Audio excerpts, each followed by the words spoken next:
doesn't have nothing over here.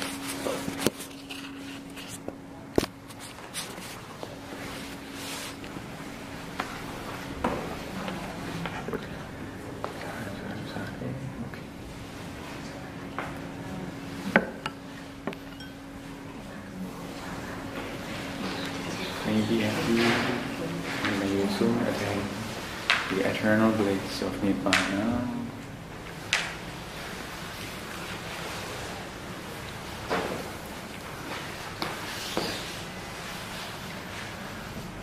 Okay, so you need to remember that you are in the group B. Your group name will be group B. Chúng ta cần nhớ là chúng ta ở trong nhóm B. So when I call people from group B, always all of you are expected to come. Thì khi mà sư nói là cần gặp nhóm B đó, thì mình sẽ tự động biết là mình đến. Yeah. I also wish that all of you sit. Can you please close the door?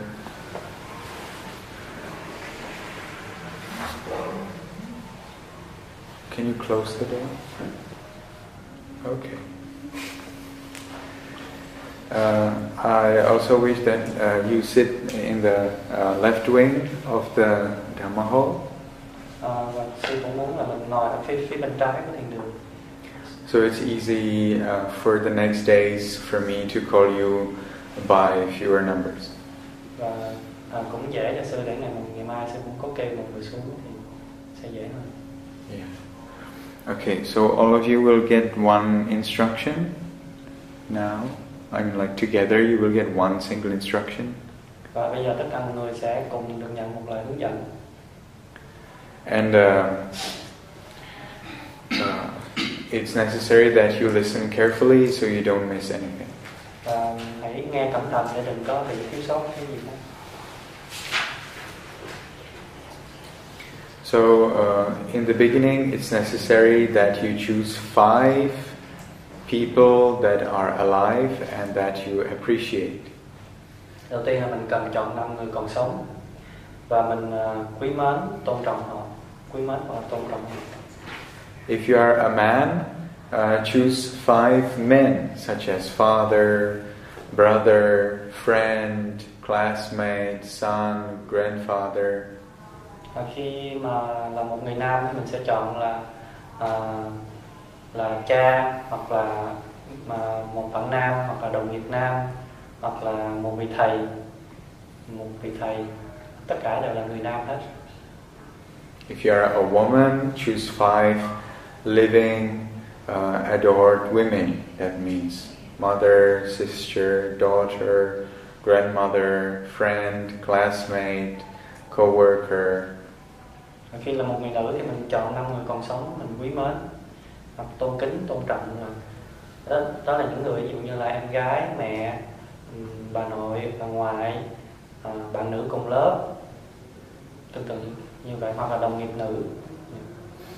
These are the people who, if you do not see them for a long time, like for a month or for a year or for 5 years, when you meet with them, you would be so happy to see them. Oh, my friend, I'm so happy to see you. Thì những người này giống như là có những người mà một khoảng thời gian lâu mình không gặp, thì sau đó mình gặp lại mình cảm thấy rất là hạnh phúc. Thì đó là những người mình tôn kính hoặc là mình yêu thương, mình kính trọng. Okay, now I need to know, I need to be sure that you have found 5 such people. Bây giờ thì sư cần chắc là mình chọn được 5 người. So I will ask each of you what are those people, but I don't want to know their names. I don't want to know where they are or where did you see them or what did they do for you. I just want to know your simpler relationship. So you will say, it's my dad, it's my brother, it's my relative, it's my friend. Thì khi mà sư hỏi thì sư chỉ cần biết đơn giản là mối quan hệ giữa quý vị và với họ thôi, chứ sư không cần biết họ tên gì, họ ở đâu, họ đang làm gì. Chỉ đơn giản là biết mối quan hệ giữa sư với giữa quý vị với họ thôi. Yeah, I just need to know that you have such 5 people. I do not need to know who they are. So please tell me as briefly as possible. Thì sư chỉ đơn giản chỉ cần biết là cái mối liên hệ giữa quý vị và họ thôi, chứ sư không cần biết những cái thông tin kia, nên là mình nói cái mối quan hệ giữa mình với họ càng ngắn càng tốt. Okay, dear sir, have you found your 5 adorable men who are alive? Chú ơi, chú đã có được 5 người nam chú tôn kính quý mến chưa, và còn sống chưa? Yeah, con bất ngờ cũng chưa kịp. Not yet. Not yet. Okay. So, what about you? Have you found your 5 adorable people? Yes, I have found. Yeah. My dad, my best friend, my another friend, my old friend, and my cousin. Sorry. My relative. Cousin. Is it a man? Yes. Is he a man? Cháu à? Right. Cousin là họ hàng. Who? Cousin. Cousin. Okay. Have you found your 5 people? Có em gái. Daughter. Em gái. Sister, sorry. Em gái, một người họ hàng và bạn bè. Họ hàng dịch sao? Cousin. Relative. Distant relative. Family distant Excellent. relative. Distant relative. So what are the 5? Can you translate them? Sister. Một người em. Một người em, một người họ hàng, 3 người bạn và 3 người bạn. One sister, one distant relative, and 3 friends. 3 friends. Excellent. What about you? Em gái, Sister. một người bạn, One friend. một người nữa là thầy. Teacher. Cô chứ. Thầy hay cô? Không được là đâu. Thầy hay cô?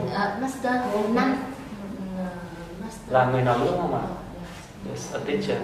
A So female. what are the 5? Now she continued. Với But yeah. người bà, người bạn. Grandmother. So no, tell me the 5 at once. One sister and 2 người bạn. 2 friends. Một người thầy master, một One master. One master. Yes. và một người bạn. And one grandmother. Yeah, is the master lady? Yes. Đó là một thầy của chị là người nữ. Yes. Yeah, Master great. lady. So, dear sir, have you found your 5 appreciated men who are still alive? Có 3 người thầy giáo và 2 vị thiền sư. 3 meditation master. And you need two more.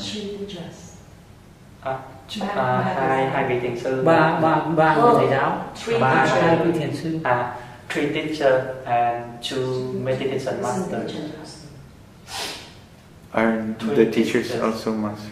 Aren't the No. masters also? 3 teachers and 2 other meditation All masters. of them are men, right? Yes. Tất cả họ là người nam đúng không chú? Vâng. Yeah, okay. What about the lady? Have you found your 5 people? One doctor, master,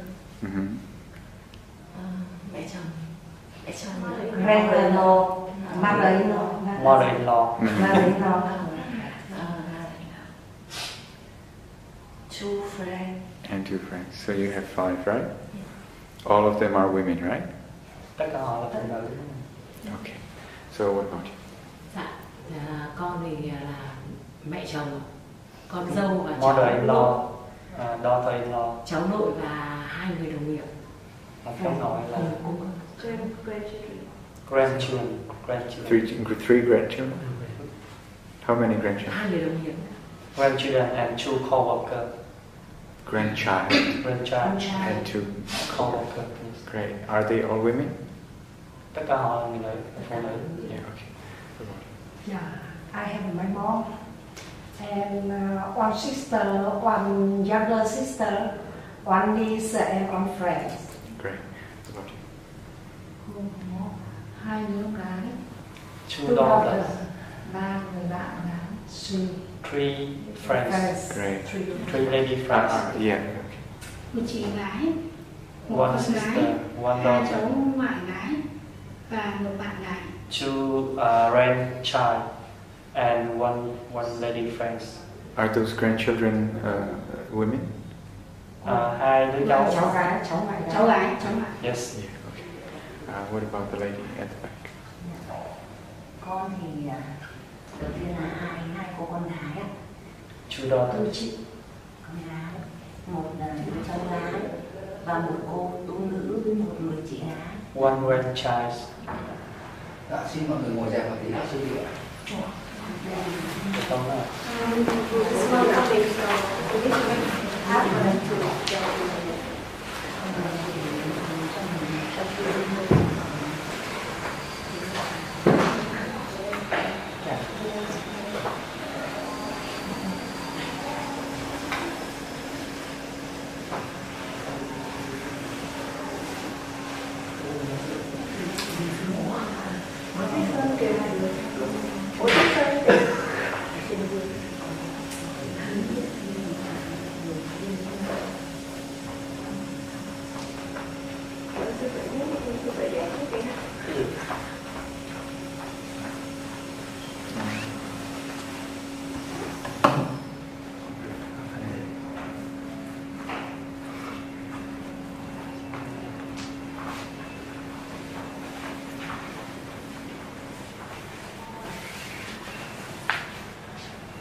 Okay, I have six vasana. How many vasana do you have? One vasana. One vasana.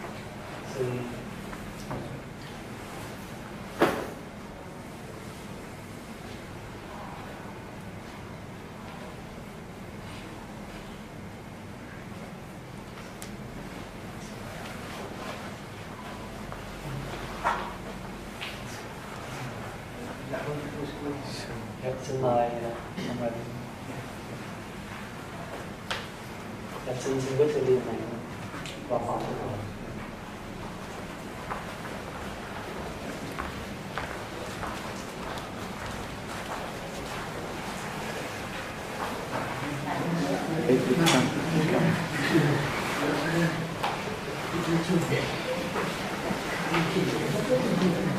And next time when the monks are coming, just please stand up and make way by standing. Con xin ý chính lại về các thầy giáo ngày xưa với con ở nhà họ còn bây giờ cũng qua đời, con xin ý chính lại. As now eating, just remember about one teacher who maybe passed away. So you will need to find another. Con xin ý chính lại là có một người cháu gặp trên đường này, một người cháu trong nhà, với một nhà sư, với lại hai thiền sư. Một người cháu gặp trong nhà, trong họ. And now người cháu gặp trên đường. Có từng người nha. Now he has one distant relative, one friend. Hai giáo viên. Không, hai giáo viên thì các cụ ngày xưa qua đời, một người cháu ở trong nhà, với một cháu gặp trên đường, và một nhà sư ở Bắc Tông và hai thiền sư ở Nguyên Thủy. Không. Rồi là chú đã đứng chính. Như là một người cháu ở trên đường, một người cháu ở trong nhà, một vị thầy bên Bắc Tông và hai vị thiền sư. Hai vị thiền sư là tất cả đều còn sống hết. So now we have he has one friend, one distant relative, one Mahayana, and two meditation master. And they are all alive, right? Tất cả họ còn sống. Vâng. Yeah. Yes. Okay. So this lady already finished, right? Okay. Xin mời con nhé. Dạ, con là có hai người con gái. Two daughters. Một đứa cháu gái. Một cô tu nữ và một người gái. One grandchild, one sayalay, and one sister. What about you? My master mother, my mother, my daughter, and my grandmother. Who is it? Master? Master mother nghĩa là sao? Nghĩa là mẹ của thầy mình, nghĩa là mẹ của thầy giáo. The master of her mother. Your mother's master. Mother's Master.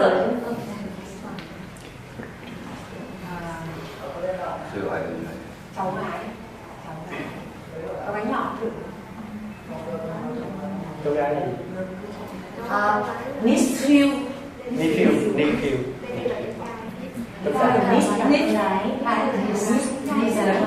Nephew là con trai. Yeah, nephew is a man, niece is a lady. Niece.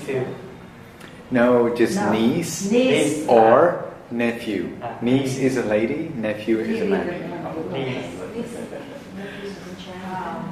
Ba người bạn và một người em dâu. 3 lady friends and one distant relative. What about you? 4 in my family, mom, young sister, sister-in-law, and 2 nieces and 1 classmate. Isn't that 6 already? My son, my mom, one young sister, one sister-in-law, and 2 nieces. 2 nieces. Yeah. Yeah, not your son. No. Yeah. Okay, what about you? A mother. Sister. 2 lady friends. And 1 co-worker. Lady co-worker. Okay, what about you? There are my mom, my daughter, and 3 friends. Great. So, is there anybody who would find it difficult to meditate by 60 minutes sitting and 60 minutes walking?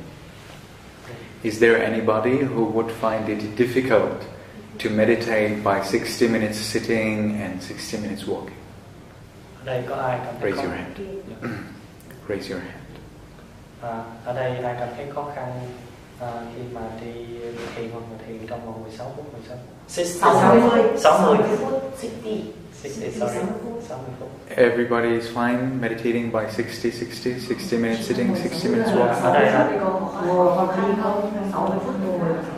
ở đây tất cả mọi người đều ngồi 60 phút. Chị xin mời ai khó khăn thì xin mời giơ tay lên. Ai khó khăn xin mời giơ tay lên. Okay, very good. So for you, you will take 30 minutes. That's the way. Dạ. Thì đối với những vị như vậy thì mình ngồi 30 phút thôi. So you will have to change by 30 minutes. And if in the course of this meditation retreat you find courage to try by 60, then you can switch to 60. Thì trong suốt quá trình này nếu mà mình cứ cố gắng nỗ lực động viên mình để mình ngồi từ từ để được 60 phút. Does everybody of you have a phone or a little clock which you can use, which you can put in front of you during meditation? Nếu mà quý vị có cái đồng hồ nhỏ hoặc là cái điện thoại thì mình có thể đặt phía trước mình, trước mặt mà sử dụng giống như là một cái đồng hồ vậy đó, để mình xem giờ. Who doesn't have it? Please raise your hand. Ai không có những cái đó xin mời giơ tay. Có nghĩa là ai không có điện thoại hoặc là đồng hồ nhỏ. Neither. You have no phone? No, I mean upstairs. No phone at all? Chị không có, bình thường không có điện thoại. Hiện tại ở đây Right now she has no phone. Okay. I have phone upstairs. No, you don't need it here. You need it anywhere upstairs is fine. Can you translate it? You do not need to have your phone right here, right now. You need to have it either upstairs or here. Mình không phải là bây giờ mình cần cái điện thoại ngay bây giờ, mình cần để sử dụng ở trên thiền đường. Okay. So for you, do you have any little clock? I have clock. No, it's fine if it's upstairs. So I will lend you my clock, and then tomorrow you can bring your phone. You need to switch your phone to the flight mode, and then you can use it for meditation. Bây giờ thì sư sẽ cho chị mượn cái đồng hồ của sư, để ngày mai chị mang điện thoại chị tới, và khi mà mình sử dụng điện thoại mình chuyển qua chế độ máy bay để mình sử dụng nó trong cái giờ thì. Okay, so for those who meditate in sitting and walking for 60 minutes in chunks, that means in continuous pieces, they will divide their time by 6. For those who meditate in 30 minutes, they will also divide it by 6. So you will have 6 times 5 minutes. Those who have 60, they will have 6 times 10 minutes. Thì với những ai mà hành thiền trong vòng liên tục 60 phút đó, thì mình sẽ chia khoảng thời gian nó làm 6 phần. Và cũng tương tự, có nghĩa là một phần là 10 phút. Và cũng tương tự như vậy đối với những người mình hành thiền 30 phút. Đối với những người hành thiền 30 phút mình chia ra 6 phần thì một phần sẽ là 5 phút. Now, so you will do exactly the same thing in sitting and in walking. So they're exactly the same. Thì bây giờ mình sẽ làm cả thiền đi và thiền ngồi thì mình sẽ làm đúng một điều y như vậy. Cả thiền đi thiền ngồi mình đều thực hành y như nhau. When you sit, you will keep your clock in front of you to the side, either right or the left, not directly in front of you. Khi mà mình ngồi mình sẽ giữ cái đồng hồ hoặc cái điện thoại ở bên trái hoặc bên phải mình, không giữ ở phía trước mặt. And when you need to check your time, because you will have to check your time again and again to know when your 10 minutes is finished, you will only redirect your eyes to the clock and then back. You do not move your head, you do not move your body. Khi mà mình muốn kiểm tra giờ đó, tại vì mình chia khoảng thời gian ra mà, nên là mình sẽ thường xuyên mình kiểm tra giờ xem đã hết hay chưa, thì mình chỉ có hướng ánh mắt của mình đến để xem đồng hồ hoặc cái điện thoại thôi, chứ mình không có quay đầu như vậy.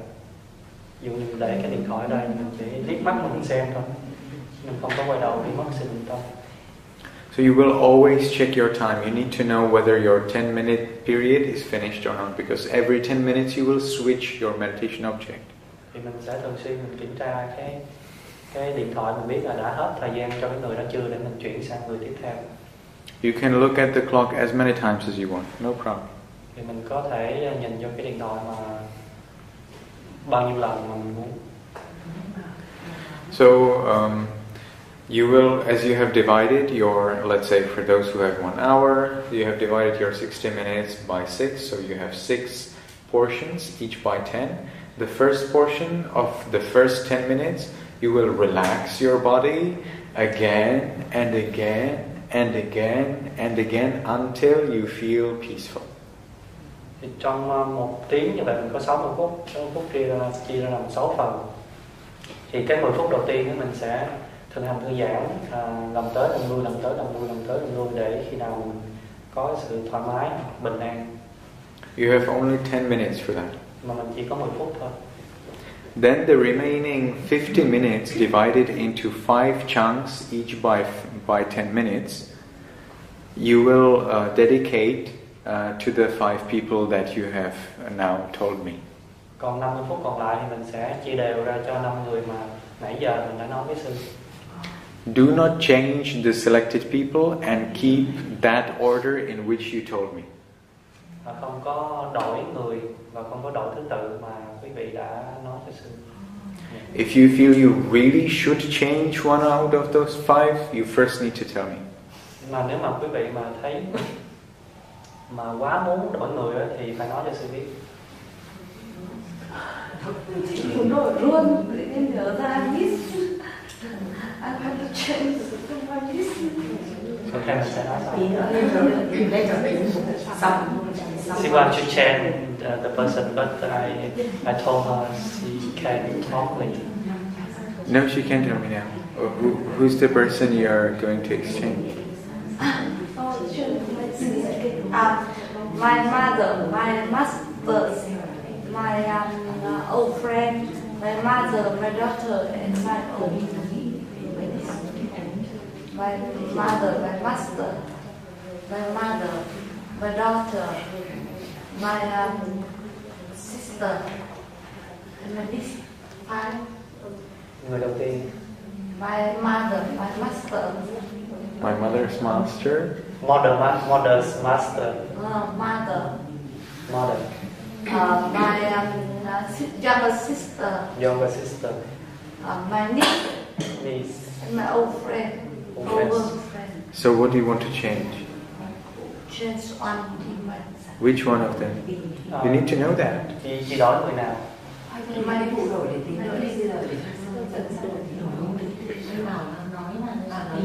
So she wants to talk later. So now you can continue to give instruction. Okay. To save the time for all. Okay. When you want to tell me something, you need to know what you want to tell me. Sư nói là khi mà chị muốn nói với Sư điều gì đó thì cần phải biết rõ là mình định nói với Sư cái gì. Em có một vấn đề nữa là tại vì là lúc đấy chị nhắc đến em dâu, nhưng thực ra em dâu thì tức là mình rất, tức là đôi khi mình vẫn có những cái mâu thuẫn ấy, thì có nên không, thì chị thì muốn thay một người khác nữa, tại vì là nhưng mà đúng là như thế thì thành ra thôi để sau chị ha, để sau ha. She wants to change one person, but I told you we can discuss about that later. Yeah. Dạ mọi người đừng có ai đề nghị xin chuyển đó nha. Để sau. No, she explained that first you ask her to select 5 people you appreciate, but in fact her sister-in-law sometimes she had the dispute, so now good. she wants to change to the appreciate one. That's right. So who is the appreciated one? Là cái gì? đổi thành tức là vẫn là cháu và 4 người bạn. She wants to change to the niece and to her niece. And 4 lady friends. 1 niece and 4 lady friends. Yeah. Okay. So do it. It's okay. Rồi, chị làm đi. You see, if you know what to say, it's so quick. She already understands what the next, so she wants to change the appreciate one. Yeah, only you see, she just could say, you know, I want to change my sister-in-law for my niece, and I'll say yes, and you're done. Yeah. 5 seconds. Yeah, so now you have divided your hour into 6 portions. 1 is for you, and the remaining 5 are for the 5 people you told me about. Thì chia làm 6 phần, phần đầu tiên là cho mình và 5 phần còn lại là cho những người mà mình đã nói với Sư. Now you need to listen to me very carefully. Bây giờ thì mình cần phải nghe Sư rất là cẩn thận. When you meditate for yourself, when you like relax yourself, and when you wish yourself, may I be in peace, do you imagine your face at that time? Do you imagine your own face at that time? Face. When you wish yourself, may I be in peace, do you imagine your face? Did not imagine the face. Do you imagine your face? When you wish yourself, may I be in peace? So you asked them. I asked them. Yeah. Thì sư hỏi là khi mà mình thư giãn hoặc là mình ra tâm từ cho chính mình mong cho tôi được bình an, thì quý vị có hình dung về khuôn mặt của mình không?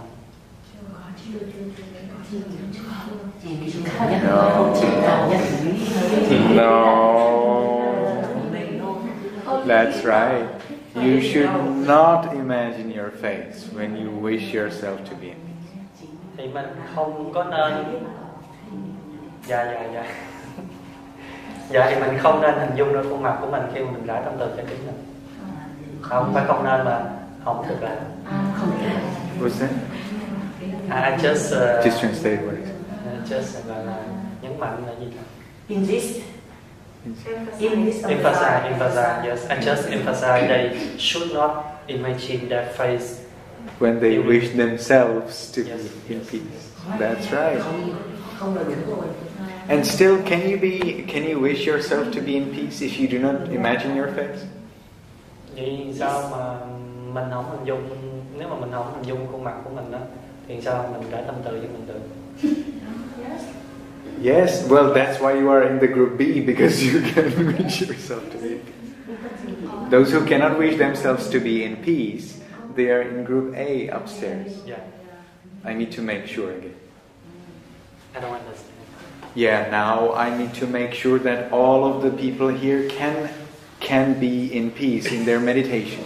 Can you really be in peace, although you did not imagine your face? Vậy sư muốn chắc chắn một lần nữa là quý vị đây có khi mà hành thiện quý vị có thực sự có được bình an hay không khi mà quý vị đã tâm từ cho chính mình mà quý vị không hình dung ra khuôn mặt của mình. Không hẳn thế.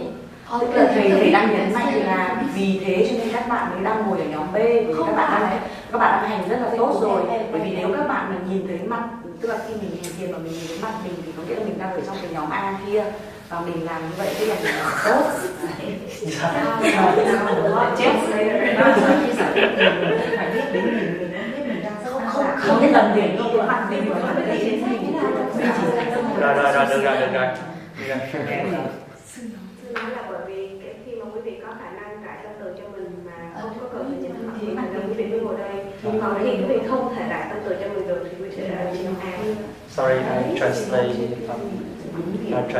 wrong. Upstairs. No. Here. What did you translate wrong? I asked them how you can attend the peace when you cannot imagine the face when you radiate the metta for yourself. Yeah, but that's not what I said, right? What did I say? You don't know that. Sorry? Do you know what I said? I misunderstand your meaning. You misunderstood. Yes. And did Tran understand it? Yes. So what was it? What did Tran understand? Sao? Thì họ là em hiểu như thế nào? Thôi nói lại. Well, I understand is that because that they can radiate the loving kindness for themselves, be able to radiate loving kindness for themselves without seeing their face. Yeah. That's why they're in the group B. If they don't have then they must be able to radiate for themselves and they in group B to stay. That's right. So now you have understood, right? Yes.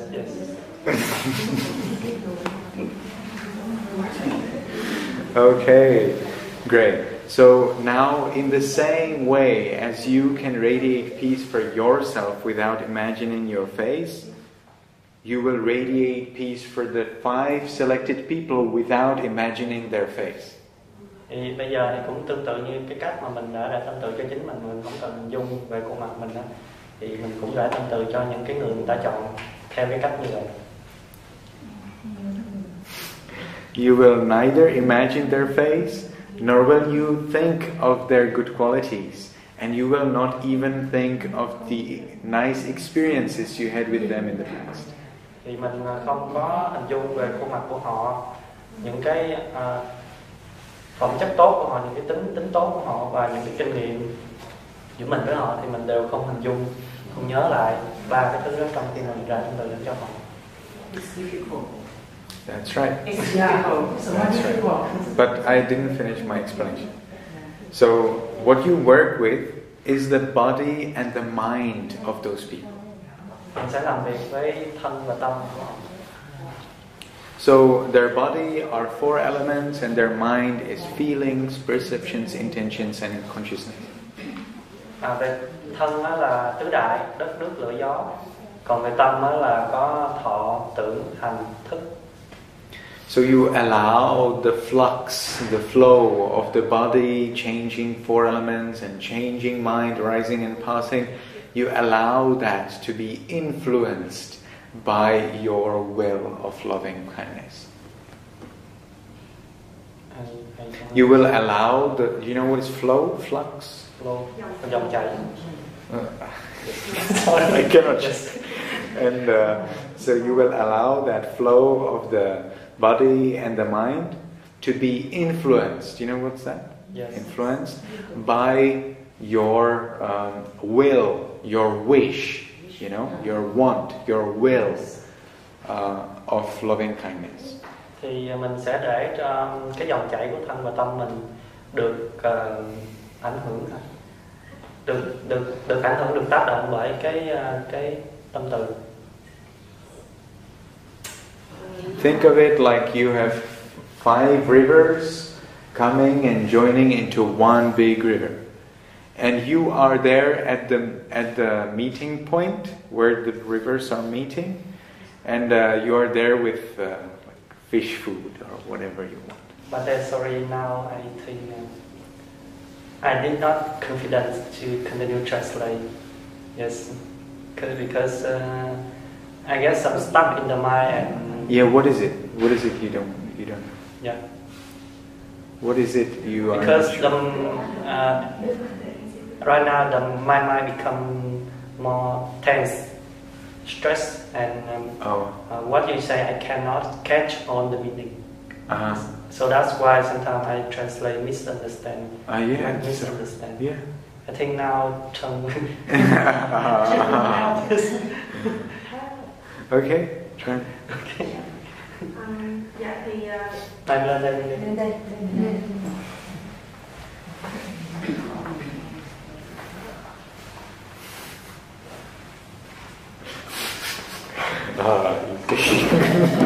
Now chin free.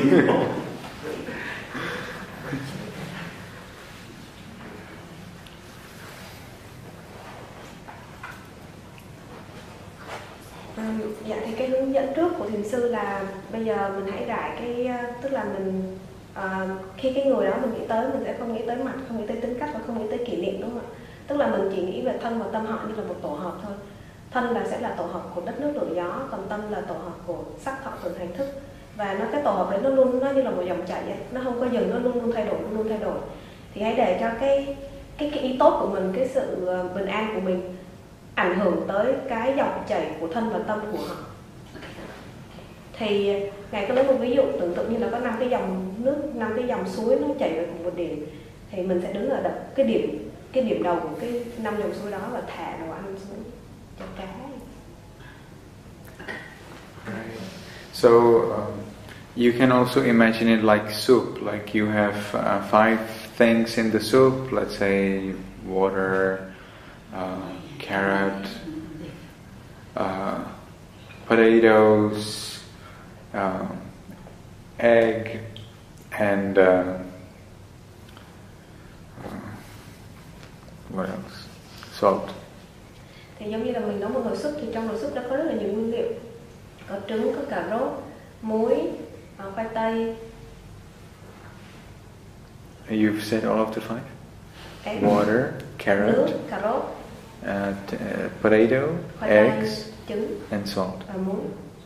And as you are stirring it, you pour inside some delicious spice.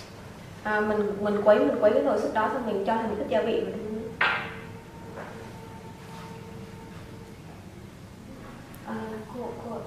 Cô xem xong video rồi đúng không ạ? She saw the video next day when she done. So the videos are finished? Yeah.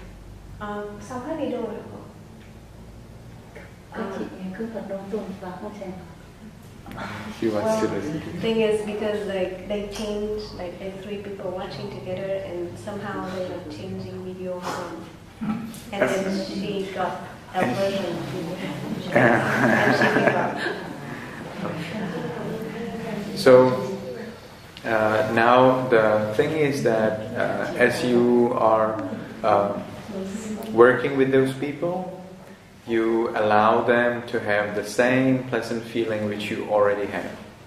Nên khi mình nghĩ về cái người đó thì mình cho họ được cảm nhận cái sự bình an mà mình đang cảm nhận tại mình. You will wish them to have the same feeling as you have by repeating the sentence, "May my Dad be in peace, or may my mom be in peace, and so on. Mình có thể chia sẻ cái bình an với họ bằng cách đọc cái câu là mong cho ABCD được an vui. And so let's say you start the first 10 minutes and you relax your body and you may establish yourself in peace. May I be in peace. Ví dụ như là 10 phút đầu tiên thì mình thư giãn toàn thân, mình cảm thấy bình an, xong mình sẽ đọc là mong cho tôi được an vui, giống như là hướng dẫn. Then the next 10 minutes you will work with your mom. May my mom be in peace, and you repeat the sentence throughout the 10 minutes. Và trong 10 phút tiếp theo đó, ví dụ như là cho mẹ thì mình có thể đọc là mong mẹ của tôi được an vui, và mình cứ lặp lại như vậy trong suốt cái thời khoảng 10 phút mà mình rải cho cái. And as the time goes, sometimes you check the clock. You know, you move the eyes to the clock and then back, and then there and then back. Whenever you think the 10 minutes might be finished. Khi mà check the clock and then back in front and then clock, thì mình kiểm tra thời gian, thì mình cứ giữa cái lúc mà mình cứ rải như vậy thì lâu lâu mình sẽ liếc mắt qua để kiểm tra giờ, xong thấy chưa hết thì mình lại quay lại lần trước, cứ kiểm như vậy chừng nào hết. Yeah, you do not need to be like strict about the time. It's more, like to keep you somehow fair toward those people. So if one has 9, one has 11, it's no problem. You do not need to check all the time. Check as little as you can, but it's good if you can keep the time a little bit equal. Mọi người cũng đừng quá lo lắng về cái việc là phải thật là nghiêm khắc về cái việc 10 phút. Cái quan trọng là mình đang cố gắng để cho cả 5 người đó được công bằng, tức là mình rải tâm từ cho 5 người đó được như nhau. Thành ra ví dụ như là một người 9 phút hay một người 11 phút thì thật ra nó cũng không quá quan trọng. Chỉ là mình cứ kiểm tra để, tức là cho họ được tương đương, họ được công bằng để có thể, và mình kiểm tra thời gian ít nhất, tức là ít có thể. If you feel the sentence is coarse, you don't use the sentence. You just enjoy the will, the wish that the other person experiences the same positive feeling as you experience. Nếu mà mọi người cảm thấy là cái câu đọc đó nó thô quá, nó giống như mình đọc mình thấy nó cản trở mình, thì mình có thể, thì mình đừng có đọc, mà mình chỉ cần cảm nhận, tận hưởng cái cảm giác bình yên mà mình muốn gửi cho người đó thôi. All right. So you do this exactly same way in sitting and in walking. Và làm y như vậy từ thiền tọa đến thiền hành, tức là ngồi thiền cũng vậy mà đi thiền hành cũng vậy. So as you walk, you put your clock somewhere, and when you come toward the clock, you check how many minutes do I still have for this person. So the clock going to be at the end or the beginning of the path, or anywhere along the path has 2 ends. Any end is fine. Okay. Not along the way. Ở trên kia có đồng hồ mà. Thì mọi người nếu mà có đồng hồ cá nhân thì có thể đặt đồng hồ cá nhân ở một trong 2 đầu ấy. Thì khi mình đi đến cái đầu đấy thì mình sẽ biết được là mình còn khoảng bao nhiêu phút cho cái người này.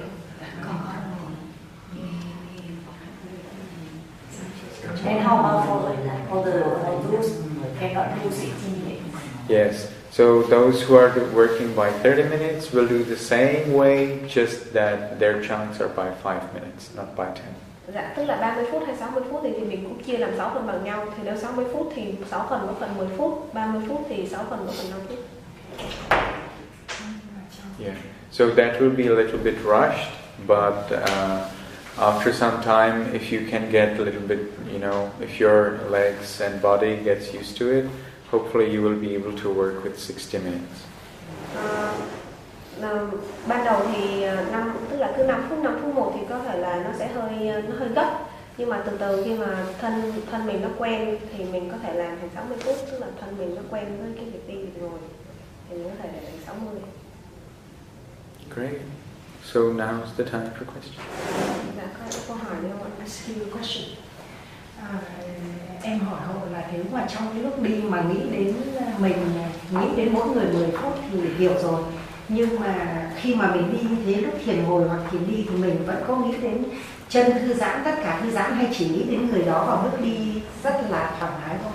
Tức là câu hỏi là sau khi khi mình thư giãn cho mình thì là sau.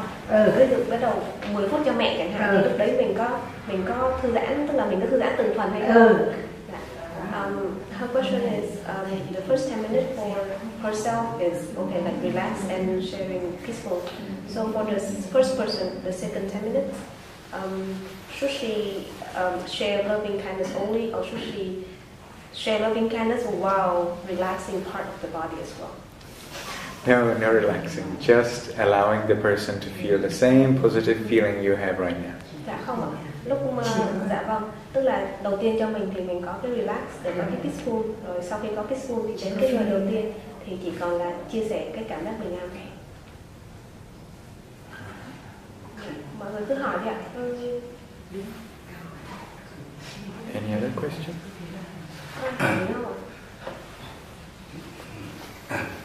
And how about the finishing after almost 60 minutes? How we think may older person? Actually, if you just like remind yourself, this is the end of my sitting practice, and this is enough. So that your mind has a mark with which it can go to the non-meditative state. Cái câu hỏi của cô là vậy thì cuối thời thiền thì mình nên làm gì? Mình sẽ nói là thì chỉ cần nhắc bản thân là tôi đã thiền, tức là xong, tức là tôi đã ngồi thiền xong cái thời gian mà tôi đã định ra, để cho tâm mình biết để chuyển qua một cái trạng thái là đang ngồi thiền, hoặc là chuyển một trạng thái phi thiền. Nói là khi không thiền thì nghe cũng hơi kỳ, nhưng mà một trạng thái khác sau thiền, sau ngồi thiền. Chú hỏi vừa rồi sư có nói là chọn ra những cái đối tượng để mình thiền ấy. Mình thiền tại tâm tử. Nhưng mà đối với là người đã sống hay là người đã mất? Dạ thì có người sống. Nhưng mà bây giờ mình chưa chọn được những đối tượng đấy thì có được không, mà về sau mình sẽ tự chọn phải chỉ thì sư. Chú ơi, tại vì chú hồi nãy là trong nhóm này. Chú ở trong nhóm này nhưng mà chú ngồi xem video. Cái lần đầu chú chưa nghe. Chú cũng ở trong nhóm này rồi. Có ok. Vậy thì chú phải chọn như bởi vì he said that she hasn't choose the right person yet. So I mean I didn't ask him yet. Yeah. So okay. So what are your 5 people? Vấn đề về 5 người của chú là phải là 5 người nam mà còn sống. 5 người nam còn sống. Thì Trình với sư và của con là bây giờ chú phải Trình với sư là 5 người đấy. Vâng ạ. 5 người còn sống thì hơi khó. Dạ, 5 người đó phải là nam mà chỉ cần là mối quan hệ của chú với người đó. Đây có cần phải Trình với sư hay không? Dạ phải. Và là người mà chú yêu quý, tức là 5 người này sẽ là 5 người mà chú yêu quý. Là để nghĩ sau lúc xin sư để lo suy nghĩ. You cannot think of anyone now. Có ngay chỉ có một. You cannot decide later because we cannot meditate. 3 người chỉ tìm ra được ngay 2 người, thêm 2 người hơi khó. Có được tập lại được 3 người không? Dạ, tại vì một thời một thiền của chú là chú sẽ đi hết cả 5 người. Thành ra là nếu chú không chọn được thì chú không có bắt đầu. Tức là chú phải có đối tượng thì chú mới bắt đầu ngồi thiền hoặc là đi thiền. It can be your dad, your brother, your friend, your son. You already told him all the 7? All the 7. I mean he was here. He was here. Ai cũng được nghe chú. Tức là chỉ cần là nam còn sống và là người chú yêu mến. Bất kỳ mối quan hệ nào, bạn bè họ hàng xa, con cháu trong nhà, con cháu ngoài sân.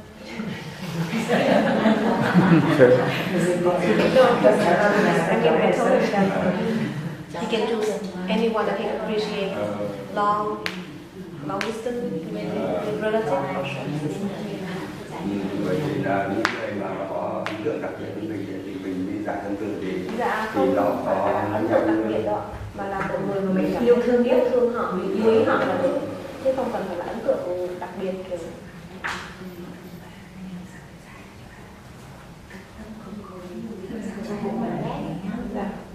Cô thì cô có chương trình vừa nãy cô bạch với Ngài là cô có giải muốn yêu thương một cô tu nữ đấy, nhưng mà cô đấy thì cô tu hành rất là minh mật mà tâm từ của cô lớn hơn mình, nhưng mình chỉ có học cái đấy cô khổ có mình có giải được không ạ? Con hỏi nhưng mà con cũng không thấy tại sao lại không giải được. Thì cô hay từ So she wants to share loving kindness to a Sayalay. And because that Sayalay is doing intensive training and her metta is pretty strong as well. So she afraid that her metta is just small and she's not worth to share metta to someone who has strong metta. So she asked, like, is it okay if she can just like share, like loving her, sharing peacefulness to her? You get it? Okay, so what's the difference? The difference is she said that her metta is just weak, and the other person is stronger. Yeah. So it feels like not appropriate if she is sharing metta to the person who has stronger metta than her. So what does she want to do? But she asked, like, can she do it? Like, yeah. Well, which is better, to send a little bit of loving kindness or to send no loving kindness at all? Ngài nói là tất nhiên là kể cả khi tâm từ mình không mạnh nhất thì mình giải tâm từ ít còn hơn là không giải tí nào. Không, ý cô hỏi là cô tu đấy, cô tu hạnh của cô tu rất là cao rồi mà cô nhiều tâm từ là cô giải. Thành ra cô cảm thấy mình kém đấy, mình không có đáng. The thing that her concern is she's not deserved to share metta to someone who has strong parami, strong metta. So if she's sick, do you deserve to help her, to heal her, to give her medicine? If she's sick? Yeah, if the Sayalay is sick, if she's ill, do you deserve to give her medicine?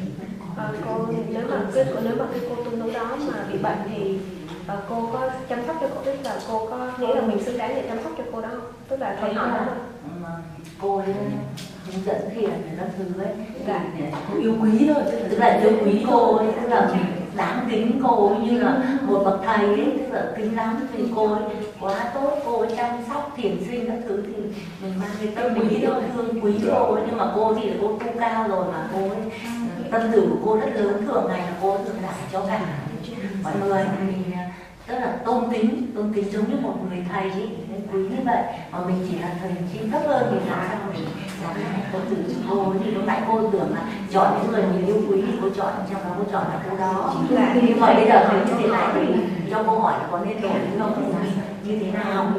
The question is that should she change the person because like she respect that person a lot because that Sayalay is usually like sharing metta to her student and stuff and strong parami, strong everything. So her feeling toward the Sayalay is more like respectful, respect and loving kindness, very appreciate, grateful, respect. So is that okay? Okay, it's okay, right? In fact, it is actually extremely good if you choose somebody who is strong in loving kindness, because as you practice loving kindness toward them, the fact that they have strong loving kindness will influence your loving kindness, so it will go up and up and up. Thì ngược lại với những gì mình nghĩ thì thật ra thì mình rất là nên rải tâm từ cho những người có cái tâm từ mạnh, bởi vì khi mà mình rải tâm từ cho họ thì chính tâm từ của họ sẽ tác động ngược lại mình và hai bên sẽ bổ trợ cho nhau, số tâm từ của hai nó sẽ càng mạnh. Thành ra cái tỷ trọng một người có giới đức cao cũng để rải tâm từ là cực kỳ tốt. Cho chú gạch vị trí chú chọn hai người thầy của chú, hai vị cũng là vị sư, một vị sư Lam, một vị sư Bảo và một người bạn và hai đứa con cũng đều là Lam cả, hai sư, hai vị thầy và một người bạn và hai đứa con để giải thân từ cho one friend, male friends, and two kids, male kids, two sons. Great. So, did you understand the instructions? So you will divide your 30 minutes to 6 portions, each by 5 minutes. And you will first start with yourself, and then you will wish each of the 5, which you will not change. You will not change their order, and you will wish them, may my son be in peace, or may my friend be in peace. Tôi có rõ về cái cách thực hành, tức là cái chủ động của sư từ nãy giờ, tức là thời gian thì biết là 6 tuần với nhau, và mỗi tuần thì mình sẽ là tôi đầu tiên là tôi được ăn vui, thứ hai là dạ mong cho anh sẽ được ăn vui. Rồi, mỗi người 10 phút. Dạ 10 phút hoặc là 5 phút tùy theo cái thời gian chúng ngồi, chúng cứ chia làm 6 phần bằng nhau. Hoặc là trên nhau không đáng kể thì không quan tâm đến gì nữa. Tức là đấy là he said he done. Okay. So, is there any more questions? Dạ thưa sư giải thích cho con một chút ạ. Vì vậy khi thiền hành ấy, khi mà thiền hành, cái thư giãn của mình nó có thể đến chậm hơn cái lúc ngồi ấy, thì lúc đấy thì mình khi mà mình chưa được bình tâm một tí thì mình có thể giải tâm từ ngay, chứ hay là mình phải khi nào mình bình tâm lại thì mình mới giải bình an được mình giải tâm từ. So during the walking, when the relaxation is a little bit more difficult than in the sitting, and it takes more time. So if it takes more time, then should she wait until she completely peaceful to start sharing, or she can just share 5 minutes? She needs to follow the schedules strictly. So she will take 10, 10, 10, 10, 10, and at the end of the first 10, whatever is it she has, even if it is not fantastic, even if she doesn't particularly feel peaceful, whatever is the positive situation she has, at least the fact that no bomb is falling on her, she will allow the other person to have that similar situation. For example, as she's walking, appreciate the fact. Yeah, because I need for her to be sure that it's not happening. Dạ, thì tôi nói là mình cần theo cái tức là theo cái phần chia đó một cách tức là miên mật. Thì sau 10 phút đầu tiên thì bất kỳ cái cảm giác bình an nào, ít hay nhiều mà chị có, chị cũng sẽ bắt đầu chia sẻ cái cảm giác bình an đó cho cái nhân vật tiếp. Thì ví dụ như tại sau 10 phút cái cảm giác bình an của chị không phải là kiểu lâng bình an một cách lâng bay bổng tuyệt vời, nhưng mà chỉ cần chị bình an là tôi đứng đây là không có cái trái bom nào nó rơi xuống đầu tôi hết, tôi bình an với cái chuyện đó, thì cái cảm giác đó chị đã bắt đầu chia sẻ cho những con người kia. So whatever happens to you, it's always up to some extent positive, and that extent of the positive you wish for the other person. Thì bất kể tức là tại cái sau 10 phút cho chị kiểu gì chị cũng sẽ có những cái sự năng lượng tích cực ở một cái mức độ nào đó, thì bất kể cái mức độ đó là gì cũng chia sẻ cái mức độ đó cho cái người kia. Okay. Cho chị hỏi câu, em nói lại cái lúc mà sư dịch ấy, cái đoạn mà nếu mà chị nghe, chị hiểu theo ý chị nhá, thì có phải sư nói là khi giải tâm từ cho mình 10 phút đầu ấy, thì mình không nghĩ đến gương mặt mình, đúng không? Còn thì những cái 5 người còn lại thì mình vẫn là nghĩ đến danh đến sắc của người ta, như là hình tướng ấy, hoặc là thọ tưởng hành thức, đúng không? Thì như là vẫn là cái khuôn mặt của người ta hay là hình không phải chưa hiểu cái đoạn đấy. She didn't really get it when she shared loving kindness to people without imagining their face, but think about their body and mind. But by body and mind, it's nama and rupa, so it has to have some form to appear. So by that, she has the name. She has the name. So may my friend be in peace, and the friend identifies which body and mind is that. Lúc đó thì cái người đó chị đã xác định danh tính của họ bằng cái tên hoặc là cái cách mà chị gọi họ rồi. Ví dụ như người bạn của tôi thì người bạn của tôi là thân và tâm của các bạn đó. It's the word which identifies them. Thân và tâm thì thân thì trong đấy là phải có tức là khuôn mặt hoặc là hình dáng. She said that but my body has to be the form of the body and the face. Yeah, that's right. No, well, but she's not imagining the face. Nhưng mà chị không có tưởng tượng ra cái khuôn mặt, chị cũng không có tưởng tượng ra hình dáng của người đó. Thế thì she needs to practice it and see if she can do it. You know, subconsciously she knows who is friend, so obviously she will know how the face of her friend and the body of her friend looks like. But this is not what we work with. We work with the friend's body and mind in the way they are same to all other living beings. Cái này thì thật ra thì nó sẽ khó, nhưng mà khi mà chị thực tập thì chị sẽ thấy được là mình thực tập mình có làm được điều đó hay không, thì nó không cần phải có sự thực tập để biết, để biết. Và trong tiềm thức mà nói thì mình biết được, mình đã xác định cái người bạn đó rồi, nên là kiểu gì mình cũng sẽ có cái hình ảnh của người bạn đó. Nhưng mà cái hình ảnh của người bạn đó không phải cái quan tâm. Cái mình quan tâm là mình phải nhận diện được rằng thân là tâm của một người này, một người khác. Nó giống như thân là tâm của tất cả những người khác. Tức là thân là tâm của chúng ta, của các chúng sinh đều đồng đẳng như nhau. Thế thì cái gì sẽ là cái siêu để phân biệt giữa ông người A hoặc người B, đối tượng 1 và đối tượng 2?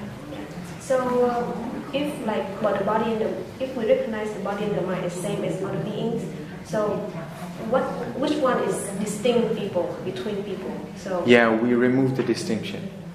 You have only the word friend, mother, sister for the distinction, nothing else. You need to practice that. We will talk about it tomorrow. Khi đó thì cái tên, cái mình dùng để gọi người đó sẽ là cái để phân biệt các người với nhau, và chỉ có cái đó thôi, và tất cả những cái khác là bỏ qua một bên hết. Nên là tức là câu kết thì tôi nói là chị cứ thử đi, nó khó, nhưng mà sau khi chị thử thì mình mới có thể tiếp tục nói về nó vào ngày mai. Chị hỏi thêm một câu nữa là nếu mà như thế thì cái đối tượng mà mình giải tâm từ cho người ta thì tự nhiên lại biến thành cái đề mục chính của mình để mình hành thiền, đúng không? So does it mean that the person that she's sharing loving kindness to become the object? You are actually gradually removing all of the distinguishing features for all of the living beings that you work with. So gradually you understand that all living beings are worthy of the greatest loving kindness, without any distinction. Sau tức là từ từ trong cái sự thực tập thì mình từ từ mình sẽ bỏ được cái sự phân biệt khác nhau giữa các chúng sinh với nhau, và tại khi đó thì mình chấp nhận được rằng tất cả các chúng sinh này đều xứng đáng nhận một sự yêu thương như nhau, tức là đều xứng đáng được yêu thương bằng như nhau. But because subconsciously you know who is your friend, subconsciously you know who is your mom, that's why you need to first choose 5 adorable people. Because subconsciously, sometimes the vision of their face, sometimes the memories will appear anyway. And that's why you choose first the 5 adorable people. Nhưng mà trong tiềm thức mà nói thì mình luôn luôn sẽ lưu giữ những cái thông tin về cái người đó. Cái người, ví dụ người bạn, người cháu, người mẹ.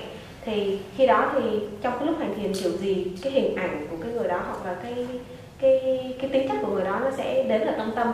Đó là lý do tại sao mình phải chọn 5 người và mình cảm thấy thương. Và để từ từ, tức là đi từ 5 người thấy thương này, từ từ mình sẽ đi đến cái bước là tất cả các chúng sinh này đều xứng đáng được yêu thương như nhau. Nhưng mà vì tiềm thức của mình nó vẫn giữ những cái thông tin về cái người này, thành ra khi cái thông tin đi lên thì cái thông tin đó bắt đầu là thông tin mình yêu thương, mình muốn trân trọng. Hoặc là mình nghĩ đến những cái đặc tính tốt của người ta. Không. So she said that, so I think about the good characteristics and then that's exactly one of the three. Should I confirm the three? Yes. No face, no characteristics, no experience. 3 thứ mà mình tuyệt đối không có nên giải tâm từ dựa vào là mặt, tính chất, tức là tính cách của họ và kỷ niệm của họ, nhưng không có, tại vì khi đó là mình đã phân biệt họ, tức là 3 cái này là mình đã phân biệt, mình không có cần nghĩ là họ đồng đẳng. Imagine, do you know like what's saying? Like, you know, sometimes when you go to a shop, they have these big piles of apples. All the apples look same, right? No. Yes, they should. Different kind of apple, but yeah, but one kind. If you take one kind, then there's one pile for one kind, and it's like a big pile, you know. And all the apples in that one kind of that one pile look same, right? Ví dụ như là khi mình đi mua sắm chẳng hạn thì một cái đống táo, một loại táo, như xét về một loại táo trong cái đống táo lớn này thì nhìn nó giống nhau đúng không? Yeah. But you are able to distinguish, this is the one I eat, this is the one I don't eat. Nhưng mà mình vẫn biết được là cái quả này tôi muốn ăn, còn quả kia tôi không muốn ăn.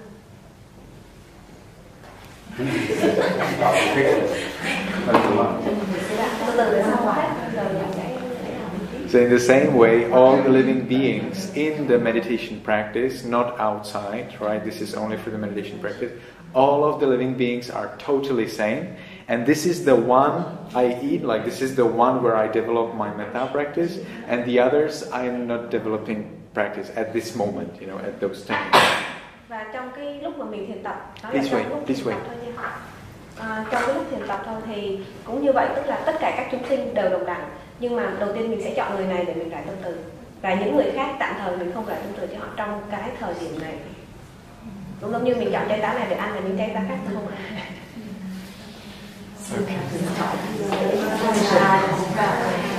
Chú hỏi cái mục đích của cái giải tâm từ này thì nó có ảnh hưởng gì đến cái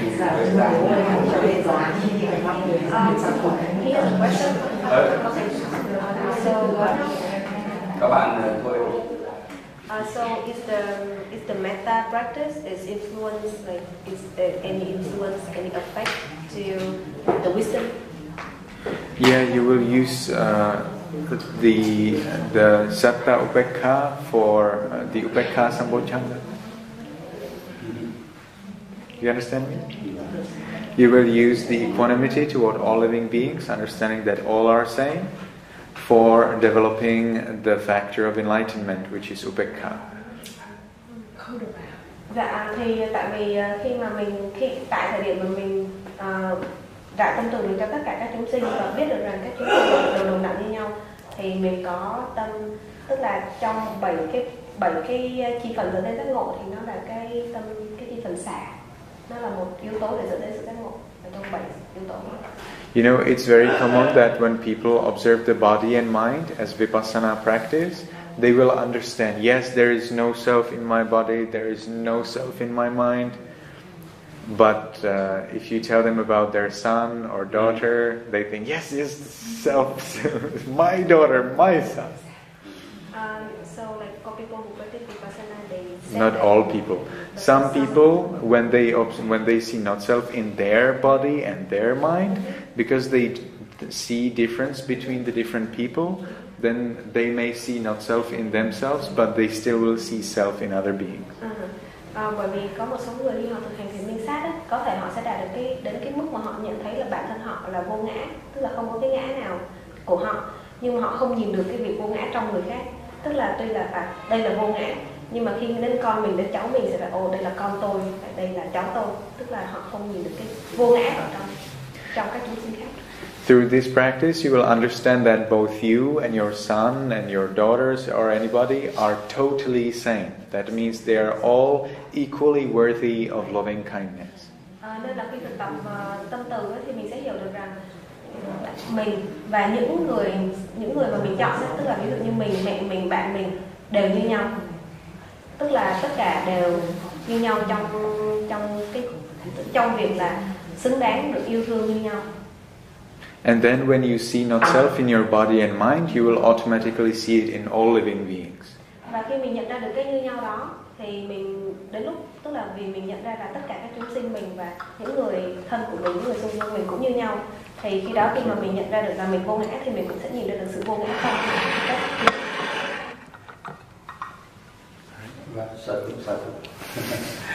Okay, thank you very much for coming. So now is the time for you to meditate. So if you have 30, meditate by 30. If you have 60, meditate by 60. There is a young Burmese gentleman who will notify you every 30 minutes about the time. Bây giờ mọi người sẽ hay tiếp tục hành thiền, và ai mà ngồi 30, tức là ai mà chia làm 30 phút thì thực hành 30 phút, ai 60 phút thì thực hành 60 phút. Thì ở trên đó cái bạn người Miến nó cứ 30 phút là bạn sẽ gõ chuông một lần. Thành ra mọi người sẽ biết là bao giờ là 30 phút rồi. Okay. May be happy and may you soon attain the eternal bliss of Nibbana.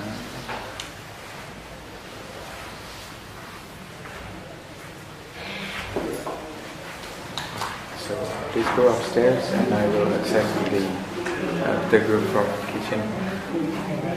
I mean, all of the upstairs are now down. So those who came from upstairs now, right down, please come.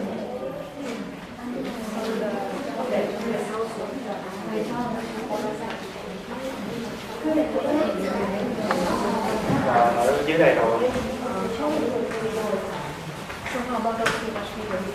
Sorry? There is no time for them yet.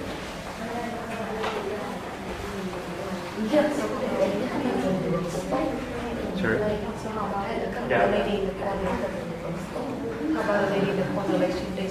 We will.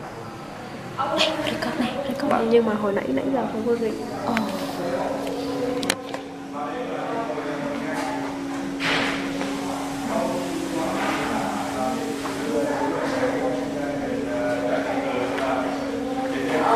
No, they don't let stay. This is in your head.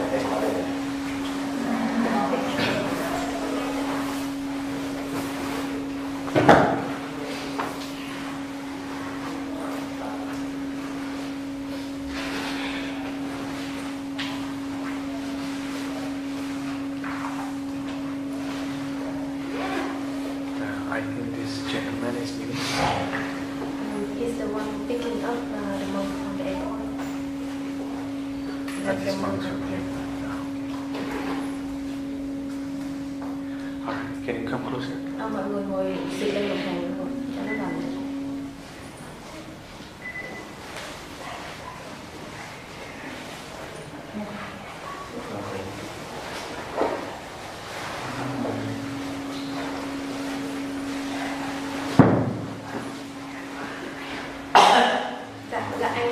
Anh lên dưới góc rồi.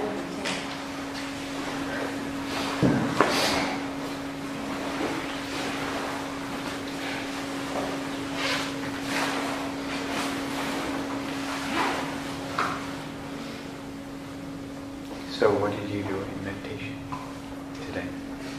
Câu hỏi đó cũng quan luôn, tức là hôm nay anh thiền tập là anh tí. Hôm nay anh thiền tập anh làm gì?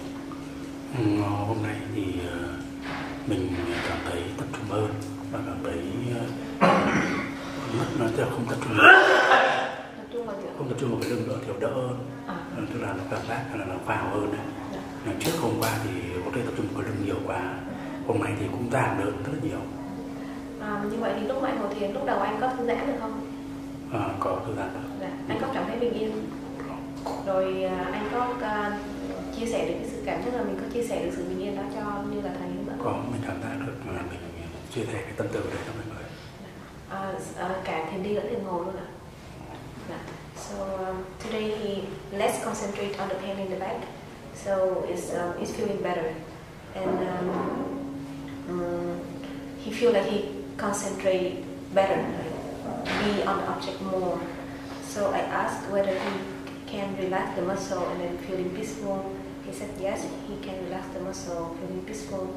And I checked whether he feel like he can share loving kindness like you instruct. And they said yes, he feel that he can share loving kindness both in sitting and walking. That's great. Does he feel concentrated?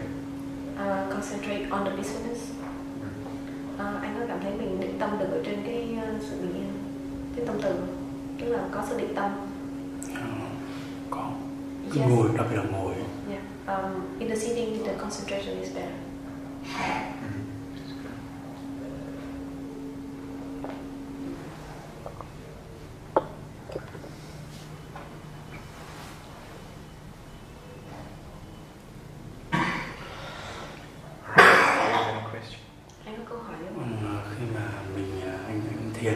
Thiền ngồi thì thiền mình mở mắt đấy, nhưng mà một lúc sau thì mình lại nhắm mắt. In the beginning he opened the eyes, but after a while, then the eyes just automatically close. So what does he do then? Khi mà anh thấy nó nhắm thì anh có mở ra lại không? When he realized it, he opened it again. That's right. Vậy là được rồi. Yeah. Do you open them only just a little bit, right? Anh chỉ mở vừa vừa để cho thấy cái sàn nhà trước mặt thấy ánh sáng đi vào thôi, chứ đừng mở to quá nhé. Thực chung là một cái gian. Any other question? Không có hỏi nữa. So, dear sir, what do you do in your practice? Thưa sư, thì hôm nay là con tập thiền ngồi, thiền và thiền hành và thiền ngồi, thì cũng thư giãn được và định tâm được. Nhưng mà trước thì mình ngồi bán già, bây giờ ngồi kiết già thì quay trở lại tập thì nó đau dữ dội quá, về sau nó phóng tâm, không tập trung được, vì do cảm giác cuối cùng là phải chuyển về ngồi xếp bằng. Thế nên là hôm nay nó đầu tiên là tập trung, có định tâm, thư giãn được và cảm giác thư thái, bình yên. Vì sau thì cảm giác nó đau dữ dội nên là nó bị phóng rất là nhiều. Tức là đầu tiên anh ngồi kiết già, sau đó sau khi anh cảm thấy đau quá thì anh chuyển vào xếp bằng. Đúng rồi. Lúc anh ngồi xếp bằng anh có đánh là lúc ngồi xếp bằng thì xuyên suốt lại có thay đổi như thế không?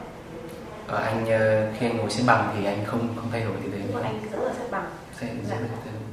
Và tức là anh cảm thấy thư giãn, thấy bình an, rồi có chia sẻ được cái sự bình an không? Khi mình giải tâm từ thì mình ấy thì cũng rất là thư thái, thoải mái. Rồi lúc đi thì sao? Lúc đi thì cũng lúc đầu nhưng mà sau cũng bị phóng tâm. So for the sitting, okay, so he used to sit half lotus. So today he begin training again in full lotus.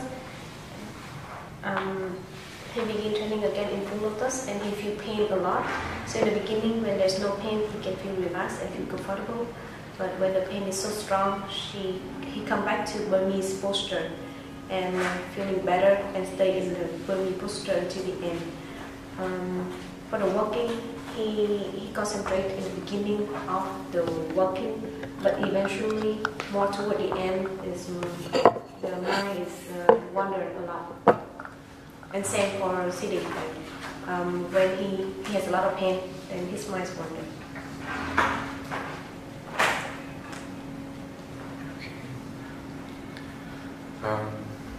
Did you try to sit in the secondary posture, keeping one leg at the side? When there is the pain? Okay, so he sit full lotus until there's pain, and then he change to Burmese and stay in the Burmese until then.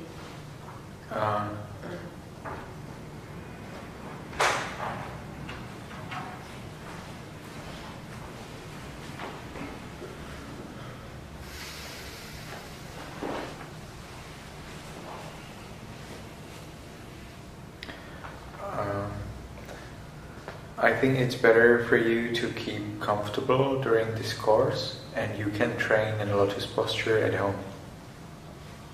Tôi nghĩ là trong cái khóa thiền này thì anh nghĩ tốt nhất là anh nên giữ cho mình thoải mái, nên là cái việc mình tập ngồi lại kiết già nên để sau cũng được.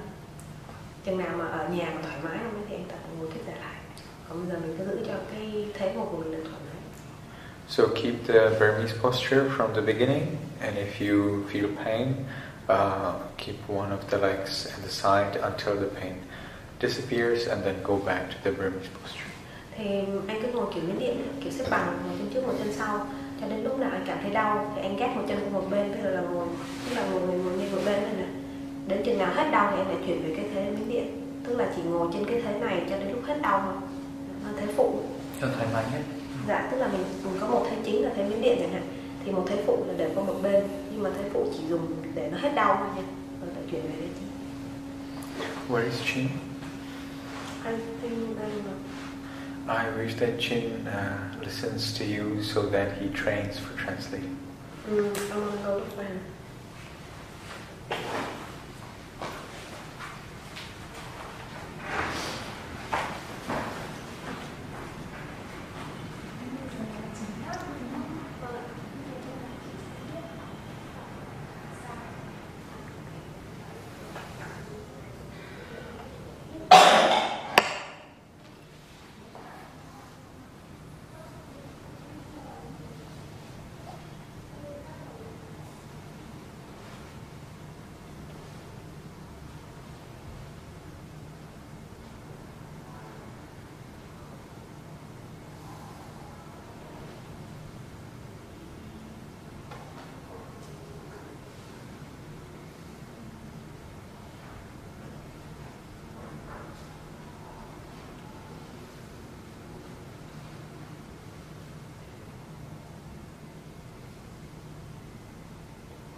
You know, translating is very exhaustive work.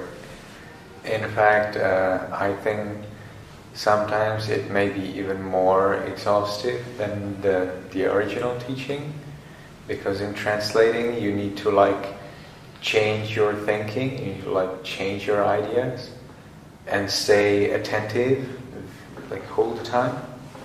Whereas in teaching you just say what you think. So translating is very exhaustive work, and it's great if you can help Tran, so Tran would be doing 50% and 50%. Maybe you could take up morning, which is easier because, in morning there's the basic instruction. Right. And then maybe evening can be done by Tran, where I'm doing the interviews, so it's more complicated. Yes. Okay, so do you have any question? Dạ, anh có câu hỏi không ạ? Thực sự là có muốn hỏi là các phương pháp thiền hành khác của các thầy khác ấy, thì bao giờ cũng muốn là tư thế động tác là chậm, đặt bước chạm nó rất là chậm, nhưng mà cái phương pháp của thầy hướng dẫn rất tự nhiên, nhưng mà nó lại cũng hơi nhanh, và cảm giác là nó cũng là cái phương pháp hay, nhưng mà nó rất là lạ so với các vị khác. Phương pháp cũng tự nhiên thoải mái, nhưng mà nó lại rất là chậm, để tập trung vào cái đề mục và những cái động tác của cơ thể, và mình cảm nhận cái thân tứ đại mình tiếp chạm này, nóng lạnh rồi là căng mềm các thứ đấy. Thì đấy anh muốn hỏi là tại sao lại có cái sự khác đấy, và như thế thì nó có hay không? Anh thấy nó có điểm khác biệt? In other technique of practicing, like the walking meditation is very slow, so that we can really stay on the object, feeling the touching, the lifting, the pushing forward. But in this case, this kind of practicing is natural, but it's a little bit new, and it's natural, but it's a little bit too fast. So câu hỏi là gì nhỉ? Tức là câu hỏi của anh là gì? Câu hỏi của anh là cái phương pháp thiền hành của các vị khác ấy, mà anh được học ấy, thì là các động tác cử chỉ. Tức là một cái bên nó rất là chậm. Còn đây thì nó tự nhiên nên là nó nhanh hơn. Nó nhanh hơn. Đấy thì cái phương pháp của các thầy khác là để cho những cái mình tập trung vào đề mục và những cái tiếp chạm của cơ thể, tiếp xúc với đất này, rồi là cảm nhận vào không khí này, những cái xung quanh, để tập trung vào cái đề mục đấy, mình có định. Còn đây nó cảm giác nó sẽ nhanh hơn, có tất nhiên tự nhiên cũng thoải mái, nhưng mà nó nhanh hơn. Thì anh cảm giác là nó sẽ có những cái nó khó để mình tiếp nhận được cái Can you please call all the persons who are the new persons also? Nó khác cái mặt from the kitchen.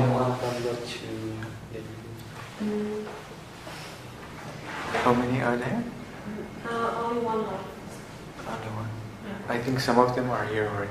Right? The lady is here. Anybody else? And this lady. This lady. Okay. So by doing it slow, it's easier to concentrate. But by doing it natural, it's a little bit fast, so he feel that it's more difficult to be concentrated. Yeah, you need some time for the mind to get used to it. Thành ra anh, tức là cái này thì chỉ cần từ từ tâm mình nó sẽ quen với điều đó. Cứ tập tâm sẽ quen. Okay. Did those who are new here today, did they also meditate together with the video? Lúc hồi nãy tại chợ ba là lúc mà mọi người xem video ấy, mọi người lúc mà sư hướng dẫn thiền, ngồi thiền thì mọi người mới ngồi thiền chung với cái hướng dẫn hay chỉ xem thôi. Did you meditate at the time as I was instructing the meditation? Nghe thì vừa xong bắt đầu thôi thì chưa được nghe. Bắt đầu hướng dẫn là bắt đầu thư giãn, nhưng đến đoạn chính thì chưa được nghe. Cái video đầu tiên là có hướng dẫn ngồi thiền giải tâm từ chung. Giải tâm từ chung thì hôm trước chị cũng khó ngồi. Thì hồi nãy lúc mình nghe video chị có ngồi không? Hay là chỉ nghe mọi người đến qua để nghe cái bài mới của cái buổi chiều ngày có cuộc cái thư giãn sâu ấy, thì đã không ngồi. She said like at the time, là còn hai người thì còn hai chị chưa nghe được, thì trong lúc ngồi nghe video thì cũng ngồi để theo sư để hướng dẫn là vừa nghe vừa hành thiền. Tức là cái lúc mà sư hướng dẫn là ngồi thiền chung và cách ngồi thì không nói, nhưng mà thư giãn thả lỏng từ trên đầu xuống trán xuống mắt đấy thì cô chưa được nghe. Okay, so it appeared that mà cả ba người là đến vào ngày đầu tiên rồi đúng không ạ? Ngày đầu tiên rồi. Nhưng mà chỉ không đến ngày hôm qua. Okay, so they was here on the first day night, so they wasn't here yesterday. So at the point where the video played the instruction for metta together, they skip it. So they didn't sit together. Because they know. But so they didn't meditate with the video. Yes.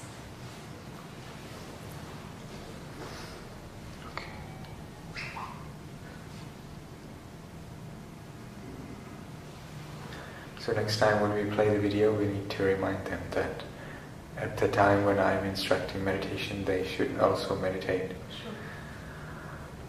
Okay. So, is there anything you would like to know more? Em có hỏi gì đâu? Yeah, he was asking about this walking slowly, right? Yeah, it's you need some practice to get used to the faster pace.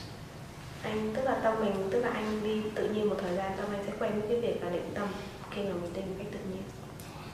Trước là mình đang chậm mà bây giờ nó nhanh hơn thì chắc là phải có mất những khoảng thời gian để thích nghi và quen. Yeah, she said that because he used to be slow, so he just confirming what you say. He does need time to practice. Yeah, you know, like you can slow down, but it should not be too slow. It should be like somehow human-like. Tất nhiên là khi mình thiền hành thì mình cũng sẽ đi chậm hơn bình thường, nhưng mà đừng có quá chậm, hãy chậm một cái mức độ như một con người bình thường ấy. Tức là mình vẫn có thể sinh hoạt với cái tốc độ đó được, chứ khi mà quá chậm thì mình không thể sinh hoạt với cái tốc độ được.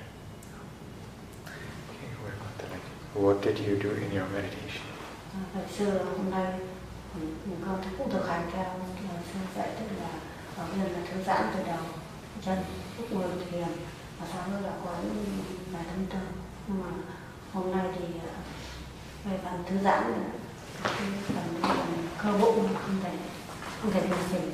Và hôm nay như là cô ấy là suốt cả thời gian một thiền chỉ một lần đi thiền hành là cô ấy có thể là thư giãn được cái phần cơ bụng thôi, còn không hiểu sao nó không thể điều khiển được.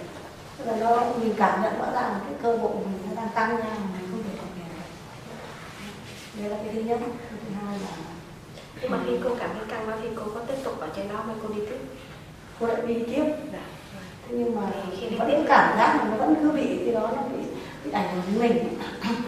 Thì thứ hai tức là lại đến phần đi thì sư nói là chỉ một lần là mình thư giãn thôi, sau đó mình giải tâm từ gần đến xa, xong rồi tất cả chúng sinh. Thế nhưng mà cô thì cô cứ suy nghĩ rằng là bản thân mình chưa thư giãn được, chưa bình tâm được, sao mình có thể giải tâm từ đến người khác. Cho nên riêng phần cô là cô vẫn cứ ba lần, tức là ít nhất là 3 lần, tức là thư giãn từ đầu từ chân đến đầu 3 lần. Sau đó lúc nào cũng thấy là tạm thời nó đi đúng không? Đó là đang đi đúng không? Nó cũng đi. Okay. Đấy là cái thứ nhất. Là cái thứ hai, cái thứ ba tức là lúc mà đi mà lúc đầu đông người ấy, rõ ràng mình quan sát cái tâm mình là giữa lúc mà thư giãn đi với trải tâm từ với các bước đi là nó lộn xộn, nó không được ấy, nó không được, mình tự cảm nhận là mình không, tâm mình không yên. Thế nên tôi sẽ hỏi là thế thì cứ vẫn là, và bây giờ chưa quen thì cũng không thể đi nhanh được như xưa đâu, cho nên đi chất chậm.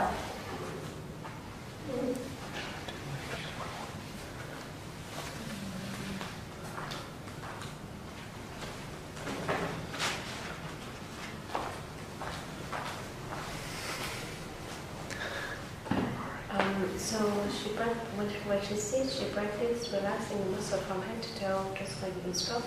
But whenever it's come to the stomach, it's very tense, and no matter what she does, it's still very tense. So she's keep it and continue.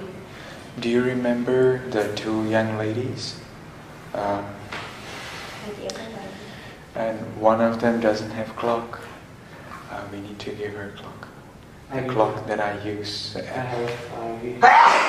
Are you already given her the clock? Ủa nhưng mà thầy nói là người thì một người có cái đồng hồ, người không có đồng hồ. Thì anh đã đưa một cái cho một người đó và dành 2 cái cho 2 người thầy chung mà. Một cái 2 người thầy chung đúng không? Well, he keep them your clock and they use together. They share. Like that, yeah. One look at the left and one look at the right.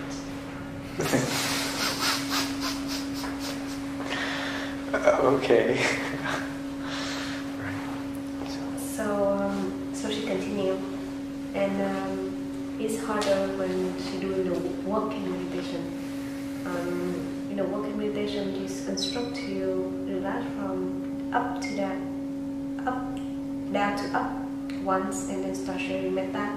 But she feel like she's not peaceful enough to share metta, so she go like 3 times until she share metta. But when she work together with a lot of people, it's very difficult for her to stay concentrated. Yeah, she will need some more time dedicated for the practice to do that. Dạ, thì cái mà mình chưa có tập trung được cũng là vì mình chưa có thực tập đủ thôi, mình cứ từ từ thì tâm mình nó sẽ quen, nó sẽ lắng đúng không?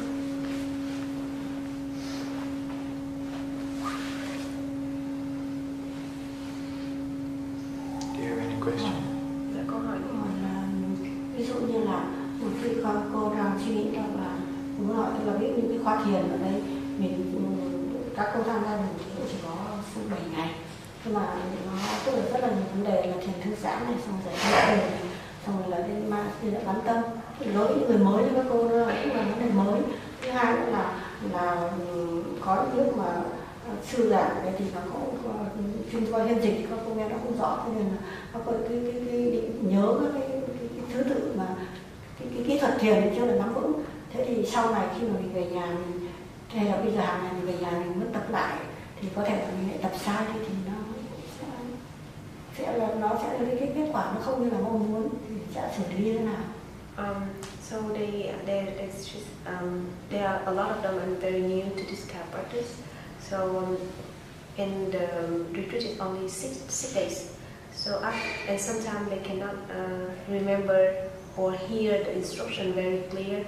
So when they after the retreat, if they want to practice at home, and what would they do if their practice is wrong?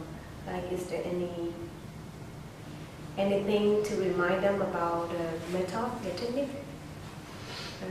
Well, that what they would practice at home, I expect would be the metta practice we do every morning, and we do it every day. So there is very little opportunity for her to misunderstand.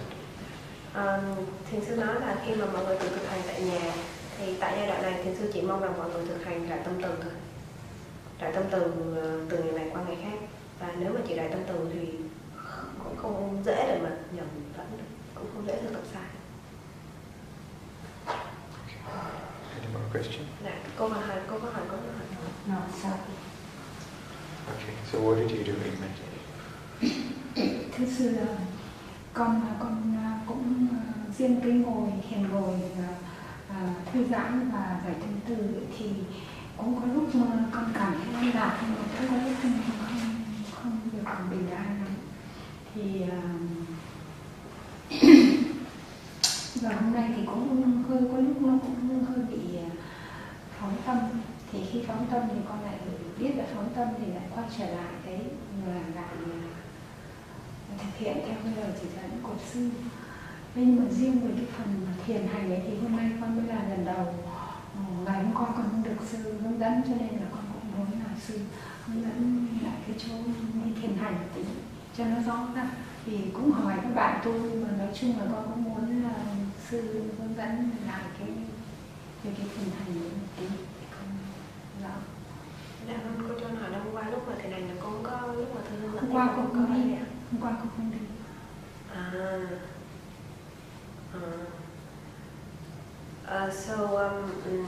During the sitting, there are times like it's not like she can be peaceful all the time. There are times that she feels that she's not peaceful, and sometimes she just want the thought. But whenever she recognizes, she just bring her mind back to the object. And for the walking, she wasn't here yesterday, So she's not very clear about the walking. So she wants you to instruct again, again of walking. Because she asked around. But we do have a video for it though. Yeah. We have a video for walking meditation.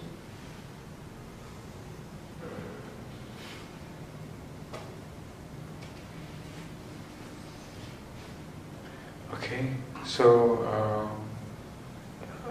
we will play for you the video with the instruction.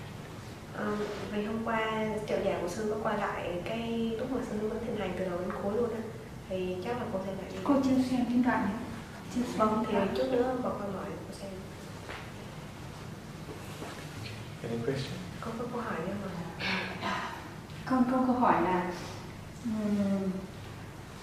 ví dụ như khi mình ngồi mình thư giãn từ đầu thì có ví dụ như là mình thư giãn những cái cơ trên đầu thì có cần phải tức là từng ở đầu chẳng hạn thì có thể từng phần một không, hay là cả mình cảm như thế, hoặc ở ngực chẳng hạn thì nó cả cái phần ngực như thế thì mình cả cái phần ngực, hay là từng cái phần nhỏ, tức là từng thứ tự, ví dụ thế thì con hỏi như thế. Thế hơn nữa là trong quá trình là thư giãn như thế, mình chú tâm vào thế thì mình có những lúc có những cái cảm thọ nó nổi lên, có những cái cảm thọ mình cảm thấy có những cái cảm thọ đấy thì mình có cần ghi nhận những cảm thọ hay không, hay là mình thôi đi qua cái chỗ khác phần khác luôn.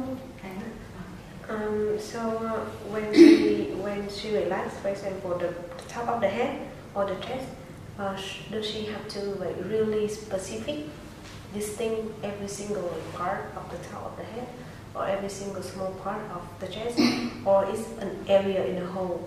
And plus, during the relaxation, like scanning the body, there's a lot of feelings. There are feelings that coming, like there are feelings that appearing. So should she recognize the feelings, or should she just keep it, ignore it, and then continue? So she's relaxing all those muscles in the portion according to what I have instructed. So whatever are the muscles at the top of the head, all of that she relaxes at the same time. Whatever are the muscles at the forehead, she relaxes all of those muscles in the forehead at the same time. Khi mà mình đi đến một cái phần nào đó, ví dụ như là phần đầu, thì cô sẽ thư giãn toàn bộ cùng một lúc.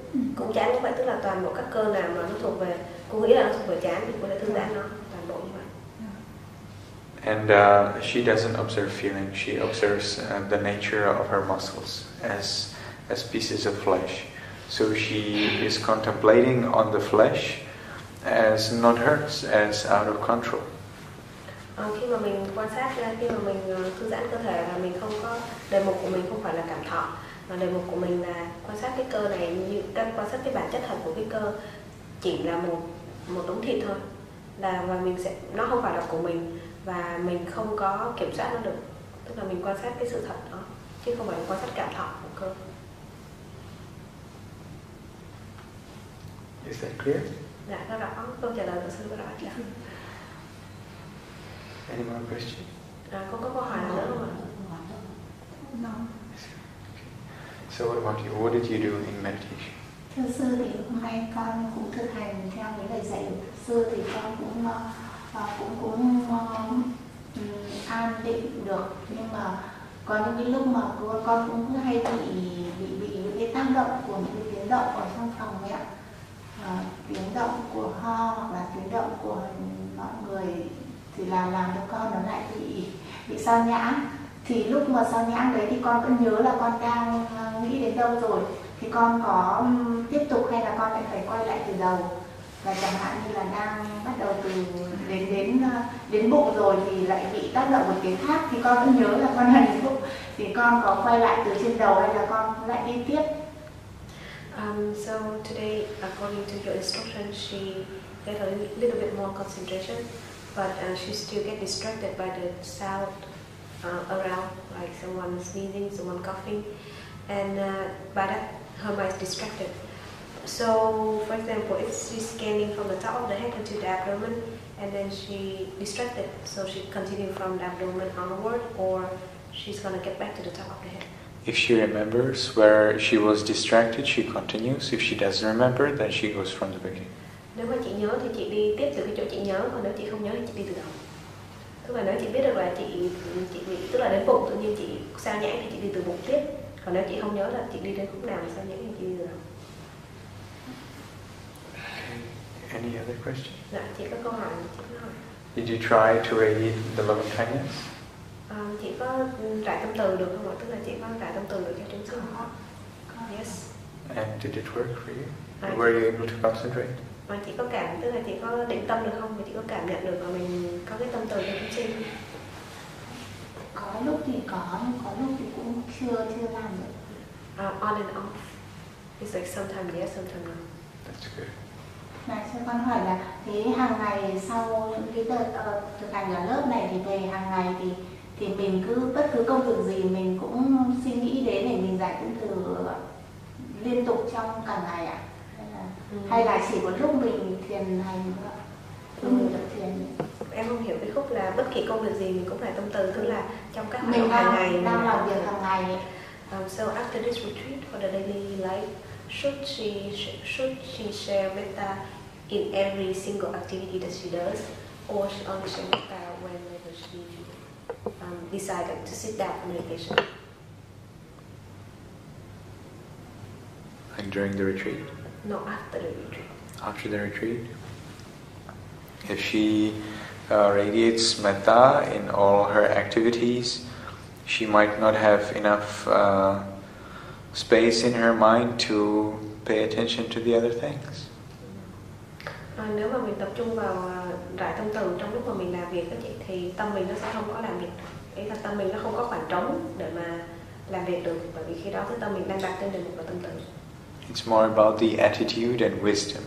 So the attitude is that all living beings, including me, may be in peace, and the wisdom that it is really possible through her own practice will allow that attitude to be true. Nó thiên về thái độ với lại cái trí tuệ mà mình có. Thì cái thái độ của mình là tất cả các chúng sinh, kể cả tôi. So the attitude is all beings, including me, is can be in peace. Thì cái thái độ là tất cả các chúng sinh, kể cả tôi, đều có thể được an vui. Còn cái trí tuệ là cái việc mà mình biết rằng mình có khả năng trải. And the wisdom is like we are able to share. The wisdom is that this is true. Và cái trí tuệ là mình tin rằng cái điều là sự thật. Tức là mình tin rằng cái việc mà mình vừa mới nghĩ tới là tất cả các chúng sinh, kể cả tôi, đều có thể được an vui, là sự thật. It is true through the experience that she has got in the past.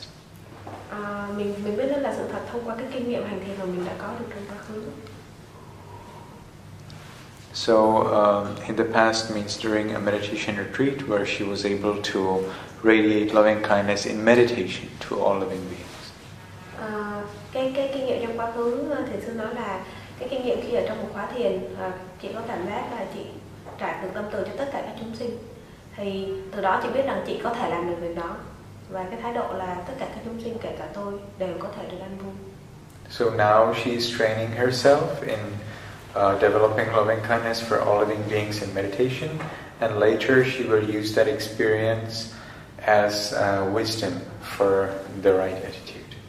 Thì bây giờ có phải là mình đang thực tập mà rải tâm từ cho tất cả các chúng sinh, kể cả mình không? Thì từ đó mình sẽ có được cái tuệ giác, có được cái trí tuệ là cái kinh nghiệm của chị ở đây sẽ trở thành cái trí tuệ, cái tuệ giác cho chị lúc mà chị sau cái khóa thiền này. Clear? Any more questions? Câu hỏi ấy là thầy hỏi chị có câu hỏi nào nữa không? No. Okay. So, what about this lady? Do you have any question regarding those videos or anything you have heard from me? Cô xem video có câu hỏi không ạ? Con có bạch sư là con có cái là video thì lúc nãy là phần đầu thì con có thể hiểu được là sư dạy hôm trước là con nguyện chúng sinh và con có thể an vui. Thì vào đấy thì sau khi con xem video lại con cũng làm như trong video. Thế nhưng đến cái phần và kỹ thuật của thiền là buổi sáng hôm qua, vì là ngày hôm qua là con không có mặt ở đây và tối chiều qua con cũng không có ở đây, cho nên là con không biết về cái kỹ thuật là từ trên này xuống làm được từ chân này lên như nào đấy, thì tất nhiên là con có nghe là các bạn nói thì cũng lý nghe, cũng có thể làm theo được, nhưng mà vì không hiểu cụ thể, con muốn sư giảng cho phần này. She was here yesterday. So she followed the instruction of the metta on the first day, the first night. But she wasn't here yesterday, so she doesn't know how to do the deep relax from head to toe and do the walking meditation from toe to head. So she didn't so she doesn't know how to do the walking practice, right? Yeah, both the walking and sitting, she said. So, but the sitting is the same as in the beginning of the practice. It's just that she relaxes again and again and again. When she was here the first night, she did it one time only, but otherwise she's doing it again and again and again. And in walking, she can observe, she can watch the video about walking with this lady after this meeting. Về thiền tọa thì thư giãn sâu thì lúc mà thiền tâm từ thì thiền sư có thư giãn từ đầu cho đến chân một lần, nhưng mà trong cái thư giãn sâu thì mình sẽ đi liên tục, tức là cô đi từ trên xuống dưới, sau đó cô lại đi từ trên xuống dưới, tức là mình cứ thư giãn liên tục từ trên xuống dưới cho đến hết thời thiền. Còn về thiền hành thì chút nữa sau cái buổi truyền pháp này thì cô với lại chị rồi là cô đây sẽ xem chung cái video về thiền hành.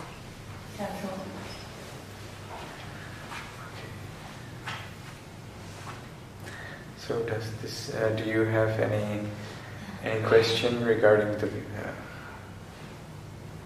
But you are not new, right? Are you? Chị là chị cũng không đến ngày hôm qua đúng không? Chị đến ngày buổi tối đầu tiên. Không biết sư, chị đến được buổi chiều đầu tiên và chiều hôm qua, còn sáng hôm qua là tối hôm qua không đến được. Buổi chiều đầu tiên và buổi chiều hôm qua. Và hôm qua buổi tối đầu tiên và buổi chiều hôm qua. Chiều hôm qua là chị ở từ mấy giờ đến giờ? Đến hết đấy. Tức là chị qua xong phần, tức là chị ngồi xong thiền hành rồi đúng không? Chiều hôm qua thì nghe thiền hành hướng dẫn thiền. Rồi còn thực có truyền pháp không? Không, là không truyền pháp. Và chị về lúc mấy giờ chị? 3:30 không? 3:30. She was here on the first night, and then she was here for yesterday afternoon until 3:30. So she got through the walking meditation. Yeah, but not interviewing me. Okay. So, do you have any question about anything what I've said so far? Chị có thắc mắc gì về bất kỳ điều gì mà thiền sư đã, tức là chị nghe thiền sư dạy từ con thì chỉ có một câu hỏi nhỏ, nhưng mà cái buổi đầu tiên thì là có được một cái kinh nghiệm cho bản thân mình trong cái việc giải thân từ, tức là nó qua cái câu chuyện của gia đình luôn. Tức là khi mà buổi đầu tiên buổi tối đi về thì là về muộn quá thì bị chồng và ông ấy rất là giận, tại vì 3 đứa con ở nhà tự lo, rất là giận, thì là ông ấy dọa là nếu tiếp tục đi nữa thì sẽ giết. Đại khái là thế, thì là con cũng có sân, tức là con cũng có nổi sân lên, nhưng mà sau đấy thì là con thư giãn, tức là khi nghe được thiền sư nói về cái việc mà mình giải tâm từ là mình không phải là nguyện cho mình bình an, mà mình nguyện cho người khác cái sự bình an.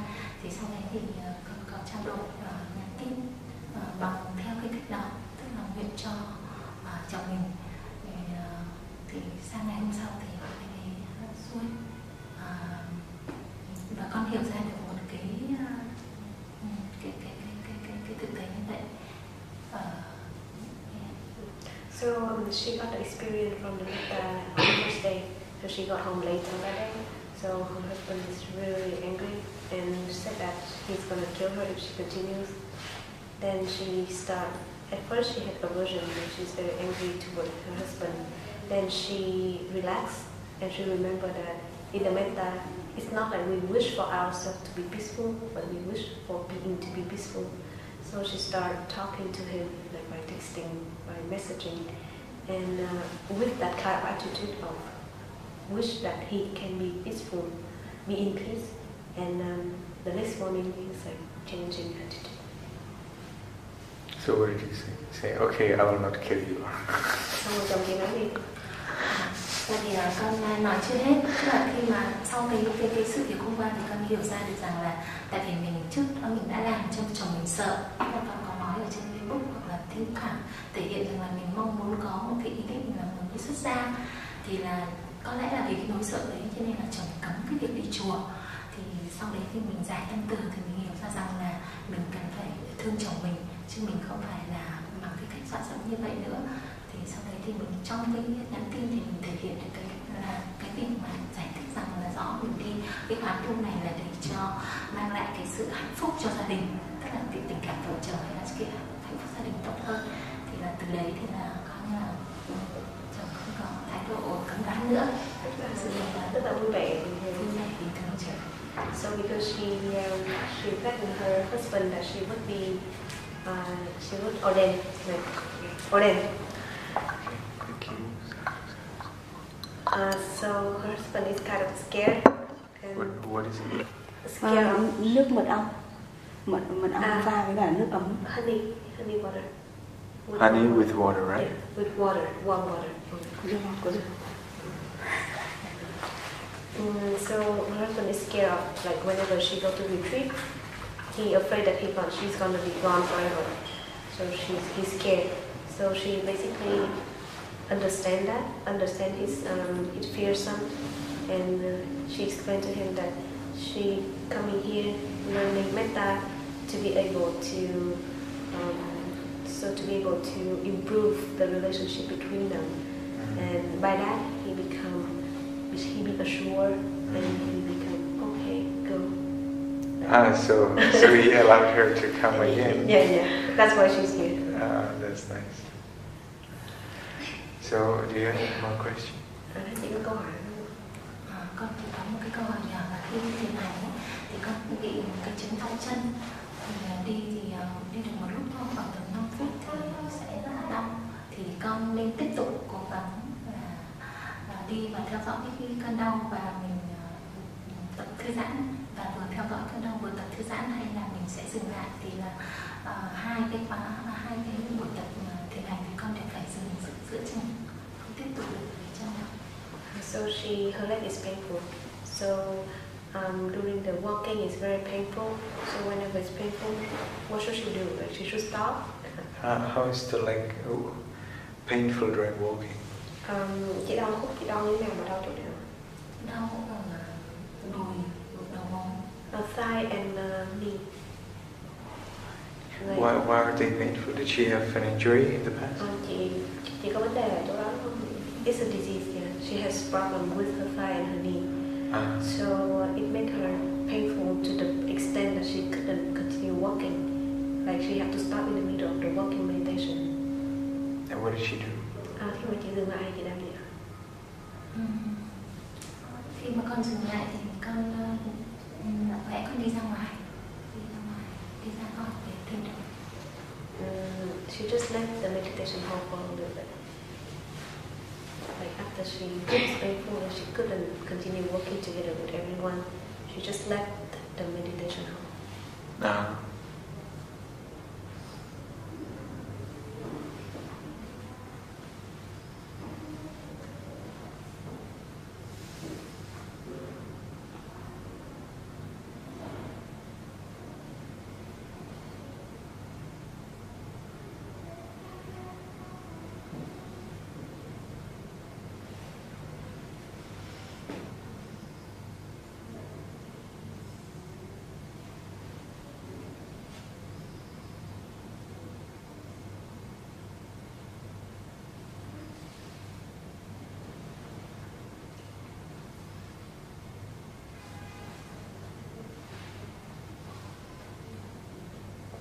So she can take 15 minutes walking and 15 minutes sitting on a chair, And then the 30 minutes she would be sitting on the ground.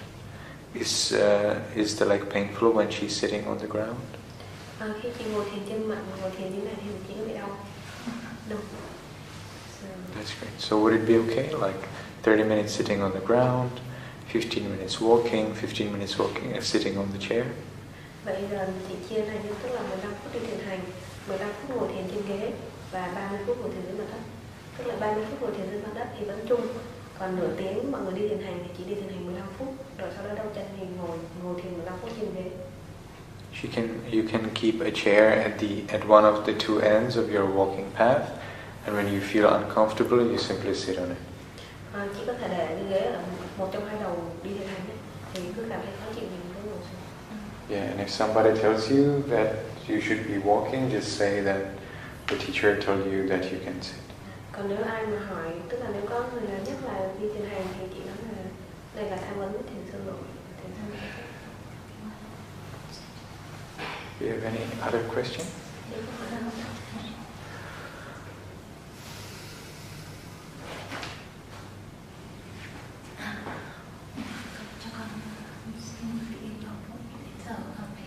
Chưa sắp xếp được công việc gia đình thì có đứa bé ở nhà 3 tuổi về đón con đến giờ thì xin phép xin cho con về được không? She asked if she can leave right now because her son is 3 years old.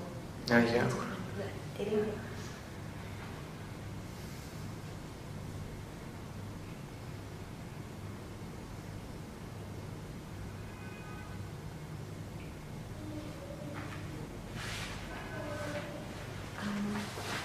So should they start watching the walking meditation? Excuse me? Chị ơi. Are you coming here tomorrow or the other days? Mai chị có tới không ạ? Ngày mai chị mình không tới đâu. Không tới được đúng không? Nhưng mà sẽ cố gắng trong chắc là chỉ khoảng vài tiếng gì đó để đến được trong buổi sáng và buổi chiều. Maybe she can squeeze in a couple hours in the morning or in the afternoon, but tomorrow is Sunday, so it's pretty hard for her. What about Monday, Tuesday? Thứ hai ba ạ. 23 được ạ. Chỉ có buổi tối thì không đi được ạ. Monday and Tuesday until around this time. Would you like to take your husband also? Chị có thể làm chồng đấy. Rất là khó. It's difficult. Okay.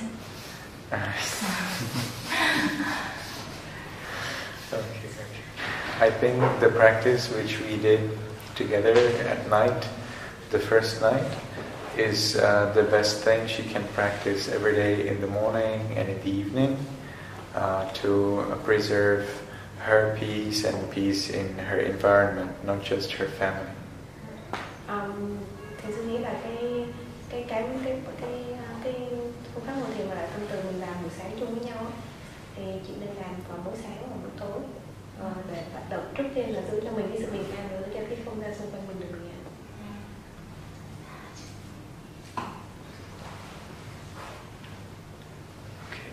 So, are you new here or have you been here before?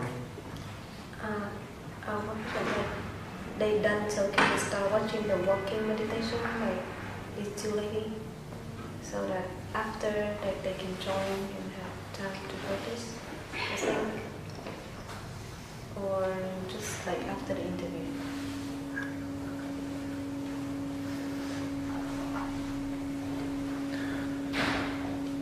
I don't know. I think it's better if they're all here, and then then some of them will go upstairs, some of them will go which is walking. Chị ơi, chị mới đến hay là chị đến mấy bữa là con có mặt buổi tối hôm đầu tiên, vì đây là ngày hôm qua từ sáng cho đến 3 rưỡi chiều, rồi hôm nay thì cũng từ sáng thôi. Tức là hôm qua chị có không trình pháp thôi đúng không ạ? Yeah, she was here yesterday until 3:30, so like not interviewing, but she was here all the way from the morning until 3:30. So not new. And she was here the first night too. So she heard the walking practice instruction also. Tức là chị đã nghe thiền hành thiền tọa là được. Yeah. So do you have any question about the practice? Chỉ câu hỏi gì về thực tập? Đây là lần đầu tiên con tham gia một khóa thiền và những trải nghiệm như ngày đầu tiên thì cứ ngồi là buồn ngủ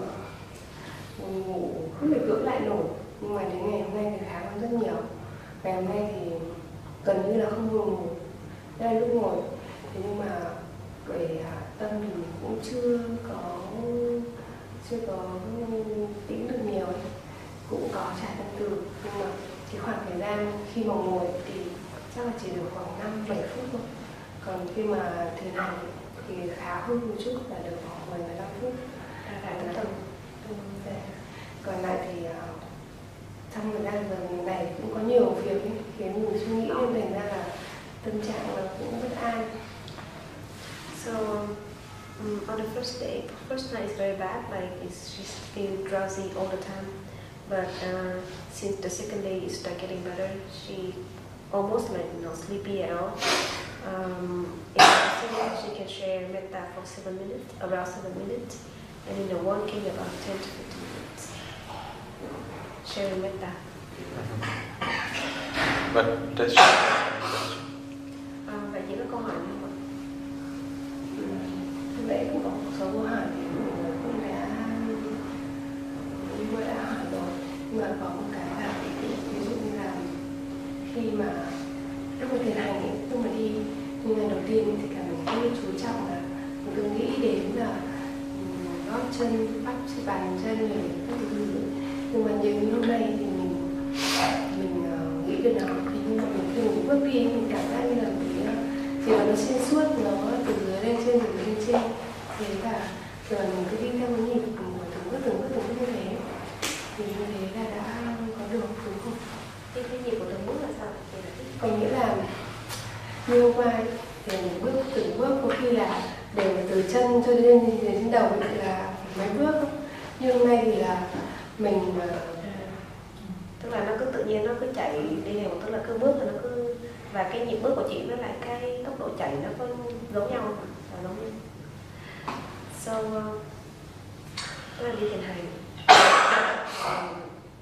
So for the first day she practiced, it take couple steps. Okay, when she when she pay attention to part of the body that in order, then it kind of slow, and it take couple steps until she go all the way up from toe all the way up to head. But starting today, it feels more like a flow, and the flow of the feeling, the part like she just run like scanning from the toe to head, and that flow is in the same according. It's going according with her step, like with one step and it's one flow, and the other step and another flow. That's nice. Does she have any questions? Cái câu hỏi chị tức là có được không? Vẫn có câu hỏi. Không, tức là chị tải cái kinh nghiệm đó thì cái câu hỏi chị là mình làm như vậy có được không? Is that okay to me? So you mean like it feels that it goes smoothly, right? Yeah, it goes smoothly and quick. Là được chị. Rồi còn hai câu hỏi nữa. Câu thứ nhất là khi mà giải chứng tử ấy, thì ngoài cái việc là mình cầu sự an lành cho mình ra thì mình có thể cầu những thứ khác được không? Ví dụ như là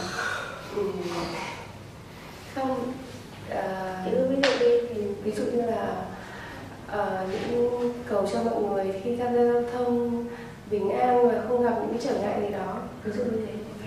So when sharing metta, beside like, may I be in peace only, she wish for other things as well. For example, may those who in traffic be in peace. No, please follow my instruction to the word. Vâng, nhà đó là không, cứ làm theo đúng như những gì thường thường nói. Thực ra là câu hỏi hai nữa là mình trải tâm từ với đối tượng nhất định ấy, thì là mình sẽ làm theo những bước như thế nào? Trải tâm từ với đối tượng nhất định là ví dụ như chị lại tâm từ cho bố hoặc mẹ gì đấy, cho gia đình mình hoặc là những người thân. You can make variations when you meditate at home, like in the morning, in the evening. But during the retreat, it's very important that you follow my instruction precisely. So at home she can do. She can do whatever she wants. Dạ, người nói là ở nhà thì chị làm sao cũng được, còn ở trong khóa thiền thì cứ làm theo đúng như lời thiền sư dạy. So she asked like, how can she share metta to a specific person? For example, like family members and. How many? I mean, just example. It's not like a specific person for like mother, father, or. What was her question? How can she share metta for a specific person? Mm-hmm. What is the instruction? What is that to do it?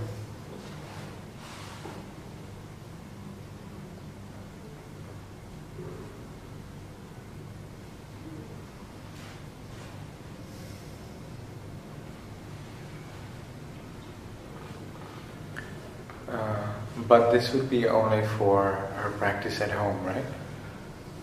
Ý là lúc ở nhà, tức là ngoài cái chỉ là, yeah. How can she do it? So first she needs to develop that kind of positive feeling which she feels she wants to share with that person. And a very good way to get it is relaxation. Đầu tiên trước khi chị trả tâm từ cho một nhân vật nào đó thì đầu tiên là bản thân mình phải có thực sự bình an, tức là mình phải có một sự bình an đủ để mình cảm thấy tôi muốn chia sẻ cái sự bình an này cho người khác, thì chị sẽ có được cái sự bình an đó thông qua thực tập thư giãn sâu. So then when she has relaxed again and again and again, and she really feels peaceful, happy, joyful, then she can think of the person's body and mind. Và sau khi mình thư giãn sâu một vài lần mà mình cảm thấy bình an rồi, thì mình có thể hướng đến đối tượng đó, hướng đến thân và tâm của đối tượng đó. Do not think of the person's face, character or experience with them. Có ba thứ chị không có nghĩ hướng tâm về, tức là mặt của người đó, tính cách của người đó và những kỷ niệm của chị với người đó. Just allow their body and mind to be influenced by your will of peace. Hãy để cho cái thân, hãy để cho thân và tâm của người đó được đắm chìm hay là được hưởng cái sự bình an từ chị tỏa ra. Does that make sense to you? Ý là cái đó là chị dẫn, chị thấy nó có rõ ràng không? Cách thức em nhưng như lúc nãy mình còn sớm một chút thì có nghe thấy là chia cái quá giữa mỗi người năm sao. So she asked more about like your instruction earlier for the other group, like divide by 5 by 5, divide by 10. How does she know I did she that? was here, like, I don't see you. She was in the. No, that instruction. The problem is that when I give this instruction, the yogis will need to be extremely fast in their practice, and they will need to dedicate it a long time. So I don't want to give it to you because I see you too late, and also I cannot be sure that you will progress as fast as those yogis. So I will teach you more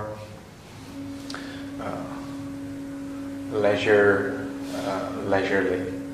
Those yogis will have it very quick. So I will always expect from them to have higher level. I will always push them higher, which has advantages. It has benefits, but it has a lot of drawbacks as well. So for you, it's a fantastic opportunity to develop your peace, to develop your wisdom leisurely. For them, it's a fantastic opportunity to see if they are ready for complicated and very high level practice. Thì cái hướng dẫn mà ngài cho mày đưa thật sư đưa cho cái ngọc nhắm trước thì nó hơi phức tạp, và sư sẽ xem là cái sự thực tập của mình nó có đủ để mà mình tiếp nhận những cái lời, tức là những cái hướng dẫn nó phức tạp hơn chưa. Tại vì những cái hướng dẫn phức tạp thì tất nhiên là nó có nhiều lợi ích, nhưng mà đồng thời nó cũng sẽ có nhiều bất lợi nếu mà bản thân mình chưa có đủ để mình nhận nó. Thành ra là sư muốn mình cứ từ từ cứ thư giãn trước, thả lỏng trước. Còn cái mà chị nói tới thì nó sẽ, tức là cái sự thực tập nó sẽ rất là khắc, nó sẽ rất là chặt. It's actually very risky, this decision I have made, because they may be like trying, to get the first 5 people, like the first day and second day, and if they don't get them, they will get nowhere. I will immediately skip to observing the body and mind, and at that time they will have nothing, because there are 16 levels in the metta practice, and that means the 5, 5, 5, the 15 people, and the 16th is for all living beings. And if you do not do all 16 levels, then it's just a loss of time, because the main purpose of this is to understand that all living beings are exactly the same. So I already expect that most of them will try to get higher level, but I will have to cut off their practice in the middle or in the beginning, so that they get chance to learn observing body and mind. Thì cái quyết định là tức là quan sát như tức là cái nhóm trước á, thì nó cũng như là nó có lợi ích, nhưng mà đồng thời nó cũng có nguy hiểm ở cái đoạn là tâm từ nó sẽ có tổng cộng là 16 cái bước. Thì bước cuối cùng là chia sẻ tâm từ cho tất cả các chúng sinh, bởi vì mục đích của lời tâm từ là để hiểu rằng mình và các chúng sinh là đồng đẳng với nhau và đều đáng được thương yêu như nhau. Thành ra khi mà mọi người thực tập, tức là lịch của mình là ngày hôm nay là tâm từ, ngày mai là thân, thì nếu mà những người mà quan sát như là chỉ muốn là quan sát 5 người rồi phải 5 người ấy, mà họ không đi được hết đến 16 thì thầy cũng sẽ phải cắt ngay giữa chừng để họ tiếp tục chuyển qua thân như là tất cả những mọi người ở đây. Thành ra nếu mà làm như vậy thì họ sẽ được nhưng họ cũng sẽ mất, tức là cái thời gian mà họ bỏ cho 5 cái người này, và kể cả có khi họ được 7 người, được 8 người, được 9 người, thì họ không có đến cái bước thứ 16 thì coi như là họ cũng tức là bắt trở về cái vị trí mà mọi người đang ở bây giờ. Thành ra cái việc thực tập theo như vậy nó cũng là kiểu như nó cũng là một chút đánh cược, thôi là một chút đánh cược. So for you, this is a great opportunity really to enjoy the retreat and really develop your peace. And for them, if they are lucky, they will be able to understand the ultimate equanimity, the ultimate sameness of all living beings. But if they're not lucky, they will have a nice time, but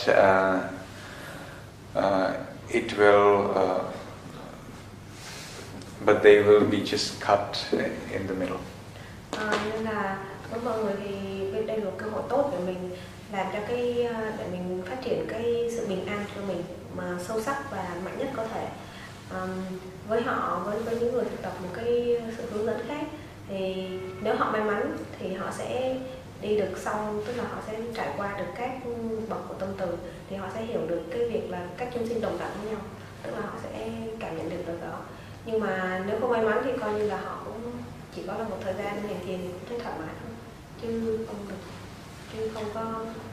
Then on Tuesday they will have opportunity to do the 16 levels, which commonly take 1 month or more for yogis to get through.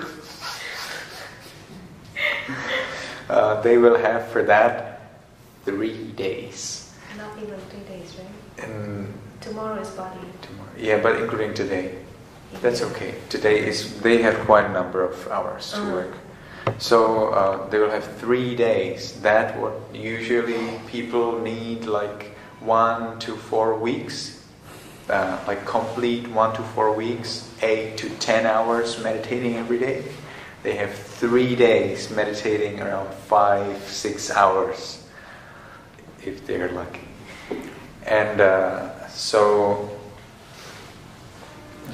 if they can get through, it's nice. But if they cannot, it's a nice time, but they will not be able to get it to the end. And then on Tuesday and Wednesday, I will teach all of you the same instruction. On Tuesday, I will instruct all of you observing the body, and on Wednesday observing the mind. Yeah, I have changed the plan I told you previously because of the people who are very successful.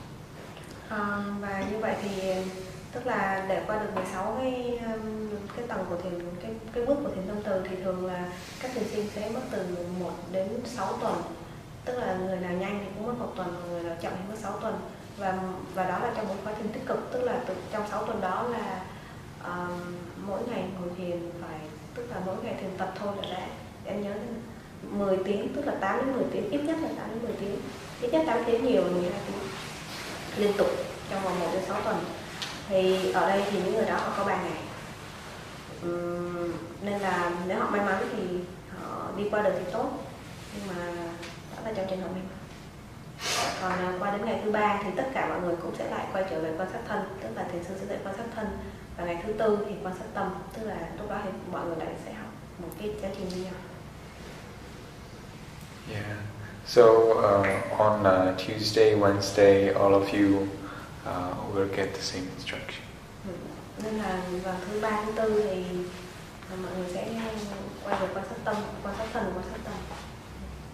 Now I think this is anyway good for you that you can enjoy your time relaxing, practicing loving kindness practice, because that will establish you for the practice which you will do every day.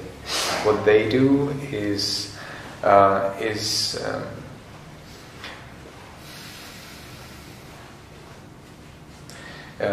it is not actually establishing them in the daily practice, it is taking them to higher levels of meditative experience.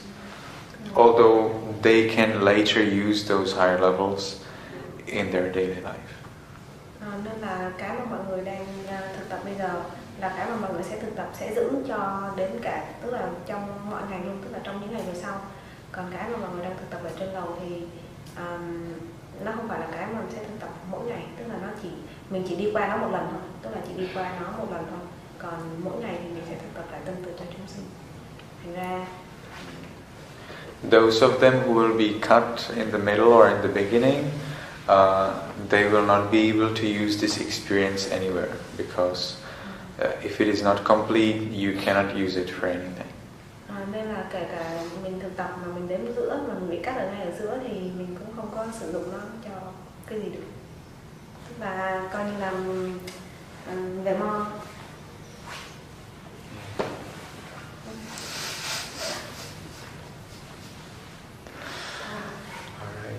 So do you have any more questions? That's okay. So what about the lady? What did you do in your meditation practice?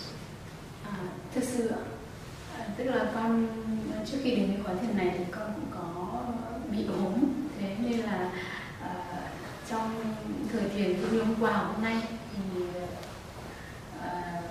khi mà cảm nhận ở bên trong mình để có cái sự bình an thực sự, cái sự gọi là thoải mái, tĩnh lặng, bình an gì đó để mình có thể giải thì chỉ thấy mệt, không ngủ ấy. Thế nên là chắc là cái đấy nó cũng không, tuy nhiên nhá, thì đấy là cái cảm giác của chị thôi, còn chị cũng vẫn cứ theo những cái mà sư hướng dẫn, nhưng mà khi theo như thế thì nó mang tính rất là hình thức, bởi vì thực ra là mình cũng chẳng thấy an gì cả, mà mình cứ suốt ngày là mong cho tôi được an vì xong vân vân lại giải cho chúng sinh ấy. Tức là mình cứ làm thôi, bởi vì là mình đến đây để học và mình sẽ làm theo, nhưng mà thực ra thì chẳng không. So she just got better from a sickness. So from yesterday and today, chị nói là hôm qua hôm nay có buồn ngủ hay mệt? Hôm qua chị cũng bị buồn ngủ. Hôm nay nói với em hôm nay thì tức là khi mà meditate thì chị cũng hay buồn ngủ. Okay. So she got a little bit drowsiness during meditation yesterday and today, and so whenever she want peace, like whenever she's supposed to have peace and share it to beings, she couldn't really feel it, even though she followed the instruction of saying, may I be in peace, may all beings in this whole be in peace, but she felt like it's not legit, like it's not really there. The peaceful is not really there, but she have to share it anyway, so it's feel kind of weird. That's okay. just continue like that. Không sao đâu chị, chị cứ tiếp tục đi. You need time for the mind to get used to the environment, the setting, the practice, the instruction. Don't worry at all. This will most probably get better and better with time. Nó không có sao hết, tức là tâm mình cần có thời gian để làm quen với môi trường, làm quen với sự thực hành, làm quen với người hướng dẫn. Nên là chỉ đơn giản là tâm mình cần thêm một chút thời gian. Most importantly, see if you can enjoy anything about the practice. Is there any peace or happiness or anything you appreciate? Nên là mình thử xem mình có tận hưởng được cái gì trong cái quá trình mình thiền tập không, tức là mình có hỷ, có lạc hay là có an, tức là bất kỳ một cái gì mà mình cảm thấy mình thích thú, tức là mình tận hưởng nó, mình cảm thấy mình biết ơn nó, thì xem mình có những cái đó. Okay. Any more questions? Câu hỏi. So, dear lady, did you see the doctor? Tôi đi bệnh viện chưa? Dạ. Con thưa sư là hôm nay con ngồi hành thiền thì con mặc kệ nó. She ignored the pain today. She ignored the pain today. Oh, okay. So, what are you going to do? What do you mean? What are you doing? So, are you going to apply or not? Apply what?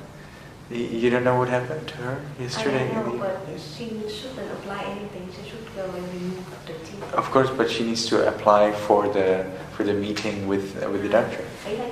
Like book. Con có hẹn buổi ngày mai ạ. She book tomorrow.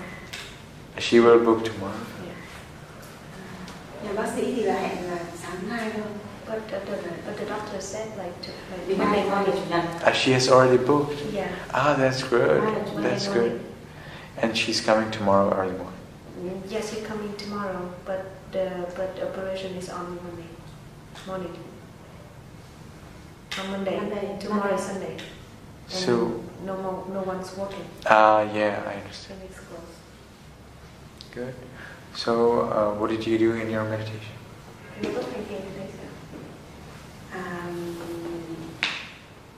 Khi mà con mặc kệ cái răng đau ấy, con bảo đấy là việc của nó ấy. Cái răng mình kệ cái răng thế này, con lại an lạc bình thường. When she ignored it and just let it be, just let it be, then she can feel happy and peaceful. Did she take some painkiller today also? Uống thuốc giảm đau. Không uống đâu. So it's not so serious? Có đau lắm không? Nó đau nghiêm trọng đau. Đau nhất là vào buổi đêm thôi. Buổi đêm khi mà mình ngủ. It's getting really bad at night only. Alright. So do you have any questions? Có câu hỏi gì cho Đức Thầy? Con muốn hỏi là nếu mà khi con được hành thiền ở nhà ấy, thì khi mà cái cơn buồn ngủ nó đến thì con có nên là ngồi như thế ngủ luôn hay là con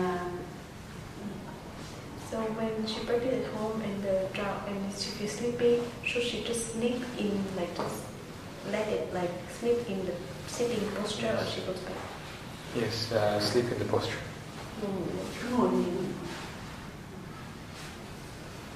Any other question? Thứ hai nữa là con hỏi là khi mà con thư giãn phần trên xong rồi đến cái phần dưới thì cái phần trên phần trán này nó lại hơi bị căng thẳng một chút ấy, trán nó lại hơi căng ra thì con phải làm thế nào? So as she going scanning from head to toe, and when she go to the lower part of the body, then she can feel the forehead is tense again. What should she do? No problem. Just let it be tense. Just let it be tense and continue like that. Cứ kệ nó và mình cứ đi tiếp cái chương trình của mình. Tức là chị đi từ từ xuống đúng không? Ngoài trán đúng không? Kệ cho nó căng. Rồi chị đi đến đâu thì chị cứ đi tiếp. Do not expect you will be relaxed all the time. Đừng có mong cầu là mình lúc nào cũng thư giãn. Tức là đừng có mong cầu là các cơ của mình lúc nào cũng thư giãn. Any more questions? Alright. So, what about this lady? Did you see the walking practice in the videos? Nếu chị có xem cái video đi thiền hành chưa? Con chưa xem đến, mới có đến đoạn mà thư giãn, bắt đầu thầy dạy vào đoạn thư giãn chính của cái phần của ngày hôm qua là bắt đầu thư giãn như thế nào, bắt đầu thầy ngăn chán lên, bắt đầu thư giãn ra thì bắt đầu từng đoạn thì gần là những đoạn chính thì chưa được xem, cũng như cái đoạn thiền hành cũng chưa được xem. Not yet only, no, like not at all the walking, the sitting only like part. Has she been here for any meditation with me upstairs? The first night. The first night? Ah, that's good. So, do you have any question about the practice? Chỉ có câu hỏi nhưng mà. No question? Okay. So what about the gentleman? Did you enjoy meditation? Bác hành thiền có thấy vui. Con thưa thầy là con tuổi con đã cao rồi, nhưng mà con cũng có cái xu hướng học thiền. Trước thì con học trong sách vở, mà qua con cũng có theo nhiều khóa ở đây thì các thầy giảng, thầy viên vai, các thầy giảng, nói chung là thầy nào giảng thì cũng tốt cả. Nhưng con thấy là hôm qua con không đi được, hôm nay con đi, con thấy là cũng như là một số các vị ở đây cũng phát biểu là thầy cái phương pháp của thầy đi thì dễ hiểu, mà có thấy cái cảm con người con đúng là hiện nay là hư ốm đấy, tức là nó thời tiết ở đợt này là 78 rồi. Thế nhưng mà con cảm thấy cũng nhẹ nhàng. Còn một số những cái phương pháp mà thiền thì nói chung là con lại đi kết hợp với cả dưỡng sinh, nhưng mà đôi khi dưỡng sinh thì cũng không thể là cứng nhắc được, đôi khi cũng phải phá lệ. Thế nhưng mà còn cái phương pháp mà theo con thì đi theo cái đạo Phật thì con chỉ có nghĩ những cái mỗi cái món sát sinh như là quan trọng nhất, là làm như con người ta cái tâm tĩnh. Okay, please wait. He's 78 already. Yes. And he had the intention of studying, of learning, practicing meditation. So he heard a lot of teachers already from Burmese teaching about meditation, and like coming here and he hear people saying, and he himself can feel that the technique that you taught is leisure, is enjoyable, and is able to do. It's not that difficult to do. And like today he's a little bit sick, but he can still feel enjoyable feeling. That's good. And in his opinion, Buddhism is the first precept is the most important, like not killing. Because by that, then the mind is very still, and at that part you stop. Yeah, but for example, if you drink alcohol, then sometimes you may not be able to prevent yourself from killing. Dạ, thì sư cũng có trả lời lại là ví dụ như khi tức là bác nói là giới đầu tiên là giới quan trọng nhất là không sát sinh, nhưng mà khi mà mình uống rượu thì nhiều khi chính việc uống rượu lại làm cho mình không có ngăn được cái việc mình giết hại, thành ra ý là thật ra thì giới nào cũng nên giữ. In fact, if you steal, if you commit adultery, if you tell a lie, then you may be forced to a situation where you cannot avoid killing. Và cũng như vậy, khi mà mình ăn cắp hoặc là mình nói dối hoặc là mình tà dâm thì chính những cái hành động đấy đôi khi sẽ đẩy mình đến một tình huống mà mình bắt buộc phải giết. So all of the five should be always followed together. Nên là năm giới là luôn luôn là được giữ cùng nhau. Vâng, đúng rồi. Con chỉ dám nói ngắn gọn gọi là con đi theo đạo Phật. Con thấy tất cả mấy cái món gọi là gái cờ bạc, chè, cái săn sinh những cái thứ là tuyệt đối là trừ luôn. Bởi vì nếu mà mình làm thế là không bảo con cái mà thứ nhất là con cũng nghe cái sách nào người ta dạy, người ta bảo là thuốc thì không bằng tập, thuốc thì không bằng ăn không bằng tập không bằng tâm, cuối cùng cái tâm là phải xả. Không bỏ hết rồi. Thế còn là con không ngồi kiếp già, con ngồi bán kiếp, nhưng mà thôi cứ kệ nó đến đâu hành đấy. Cảm ơn. Okay. He only says short because short. He's a Buddhist follower. He's a follower of the Buddhist. Không ngồi được cái dài ngồi and he agreed that he shouldn't break any one of the 5 precepts, so that he means like people shouldn't break the 5 precepts in order to teach their kids and teach other people, the people around. And plus, he agreed that medicine is not as good as eating, and eating is not as good as practicing, and practicing is not as good as the mind. So at the end, the mind is the thing that. Excuse me, sir. Can he please call my? Anh gọi Mai. So in the end, the mind is the most important. Có thắc mắc gì về việc không? Không. So, does he have any question about his practice? Did he say it? I have no question about the practice. No, because someone asked him whether he has a question for you, and he said no. So, is he happy with the practice that he's practicing here? Nói chung thực tập tôi có thấy vui không? Ở đây nói chung là tôi thì báo cáo với lại thầy là ngày trước tôi làm việc với Nga, với Đức, cho nên tôi thấy người Âu thì nó dễ giải quyết và tôi không phải là đi trực tuyến.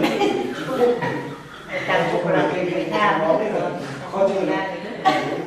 Chung là thầy giảng dễ hiểu. He used to work with Russian and Germany, so to him, like Western people is easy to deal with. But yeah, that's what he said. Like Western people is easy to deal with, so what you say is easy to follow. That's nice. Đây là bé là tôi có pháp văn, tôi tuy là thực dụng pháp mà có độ của mình nhưng mà đơn giản và lớn thì tôi lại tiếp xúc với người Nga, cho nên là tôi cũng tiếp xúc với Âu nhiều hơn. Còn cái ông Trung Quốc thì thôi đó. He doesn't play with China. He doesn't play with China. So now, as you meditate on the relaxing and loving kindness, you will put more emphasis on yourself. So you will observe whether you are peaceful, and only when you are peaceful you will start to radiate the loving kindness more and more, and then to all living beings. If you are not peaceful, you go back to the relaxation. Nên là khi chú ngồi thiền thì chú xem là mình có bình an không. Nếu mà sau khi thư giãn mà có bình an thì mình chia sẻ cái sự bình an đó. Còn nếu mình không thấy bình an thì mình lại quay ngược lại thư giãn. No, this is for all. Ai cho tất cả mọi người. Ông chia cho tất cả. Tức là nếu mọi người thấy bình an. Sư dạy rất là chỉ có cái là mình nên cố gắng và thực hiện. Tức là nếu mọi người thấy bình an thì mọi người chia sẻ cái sự bình an đó cho chúng sinh. Còn khi đó mình không còn cảm thấy bình an thì mình lại quay lại thư giãn, có sự bình an. Xa. She has another question. Yes. Câu hỏi một câu thứ nhất là nếu ở nhà mà những con mà cái diện tích mà nó hẹp ấy, thì nếu mà mới đi thiền hành thì xử lý như thế nào? Đây là câu hỏi thứ nhất. Câu hỏi thứ hai tức là ví dụ như là bản thân của cô đấy, tức là ở nhà thì chưa khóa thiền nào, nhưng mà ở nhà thì thường xuyên là cô cũng nghe giảng, cô thấy là cũng kinh giảng từ và lại con từ cũng như là sư dạy đây, tức là từ gần đến xa của tất cả chúng sinh. Thế thì bây giờ có em học cái phần này để trước khi mà mình giảng con từ thì mình ngồi thiền thư giãn để nó buông lỏng thân này đấy thì đó chắc là thực hành cả hai cái đó đều được. Tức là trước đây khi cô chưa qua khóa thiền ấy, cô giải hạn thì tức là cô đọc từ kinh giải tâm từ, trong cái phần mà gọi là hồi hướng quán tưởng ấy, thì cô cũng có nghĩ đến tức là giải tâm từ, tức là nghĩ đến các chúng sinh, cầu cho bản thân mình được an vui, xong rồi cầu cho đến chúng sinh trong gia đình mình, xong rồi thì đến sàn xóm mình, rồi cứ giải rộng như sư dạy đây. Thì bây giờ nếu mà giả sử không thực hành được cái thiền như đây thì cứ tiếp tục như thế thì là coi có tốt không, thế nên là được. Tức là thực hành tiếp cái việc là đọc kinh đại tâm từ xong rồi lại cho chúng sinh. Tức là phần hồi hướng ấy. So the area of the house of her house is small, so how can she do the walking meditation? Can we talk about these things at the end of the meditation retreat? Okay. On Wednesday. Okay. Cái vụ diện tích nhà thì để đến lúc khóa thiền tôi sẽ giải quyết.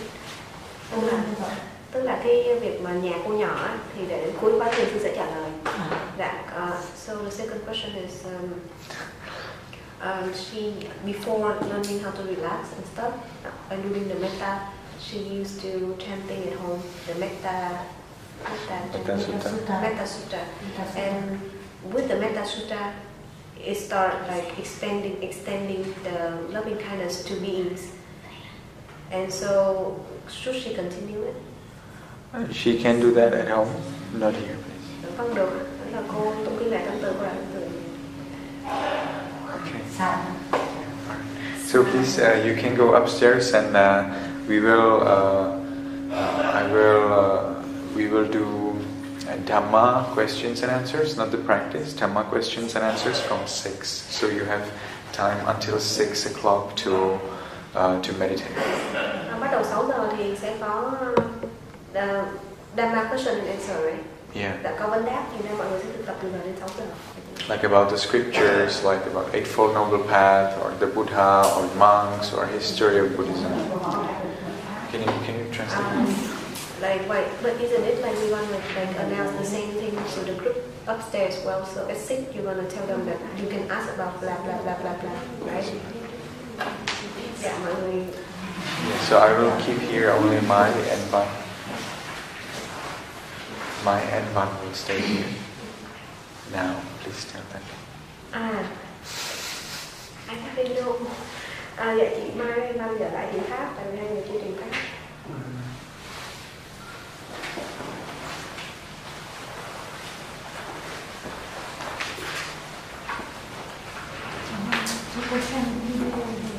Thì chắc là cái laptop của sư ở bên phòng đối diện, cái video cuối cùng là video về kinh hành ăn ngoại cho hai cô ở bên này xem thì không cái ăn rồi ăn mà cháu cái dạng như là cái gì người ta cũng này họ sau về thầy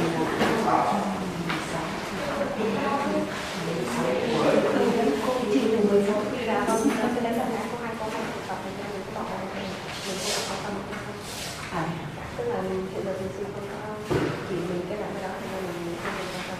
Tại vì cô không hiểu và nó lại nhìn cái đoạn nó không quan trọng. Cô lại giờ mới đầu là cho cái này cũng 16 không phải bí mật. Chứ không phải bí mật vì là giờ này mình có cái thời gian để giải thích rõ nên nó cũng là thứ hai là không giải thích không ảnh hưởng đến sự thực tập của các cô không có gọi là gì thì đây là để sau hoặc là sau mình cũng là chúng ta cần là chia sẻ.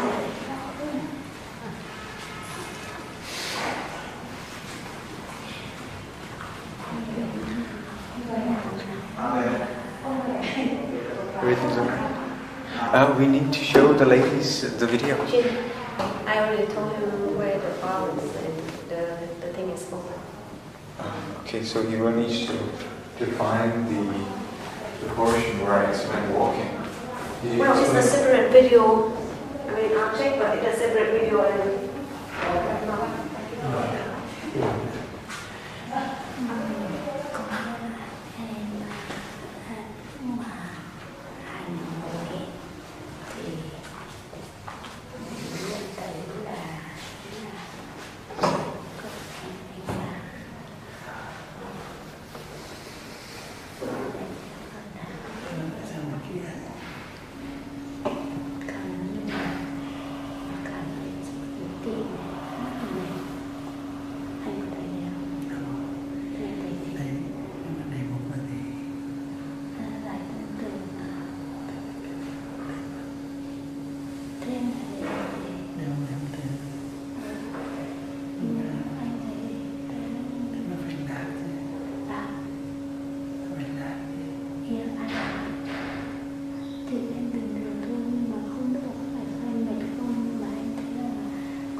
Did he find it? can Chin bring me my robe from the roof?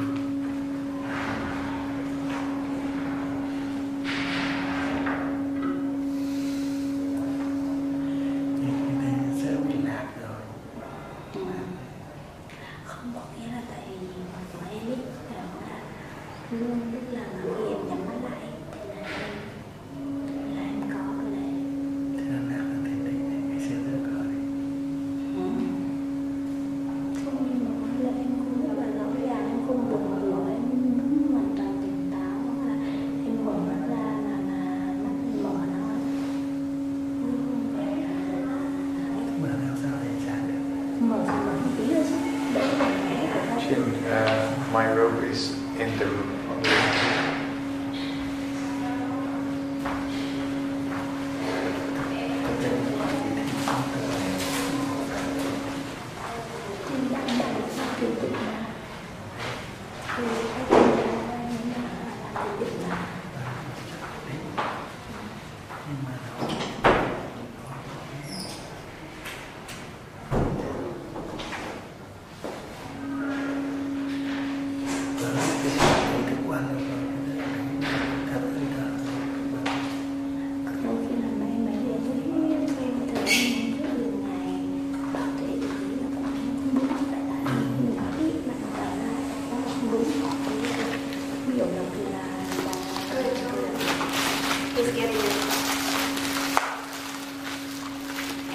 So, what did you do in meditation?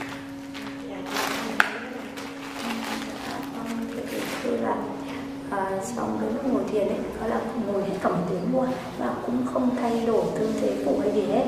Thế thì chị cảm giác là thấy là có nghĩa là khi mà như là nó là cũng có thể hơi mở hí mắt ra một chút ấy.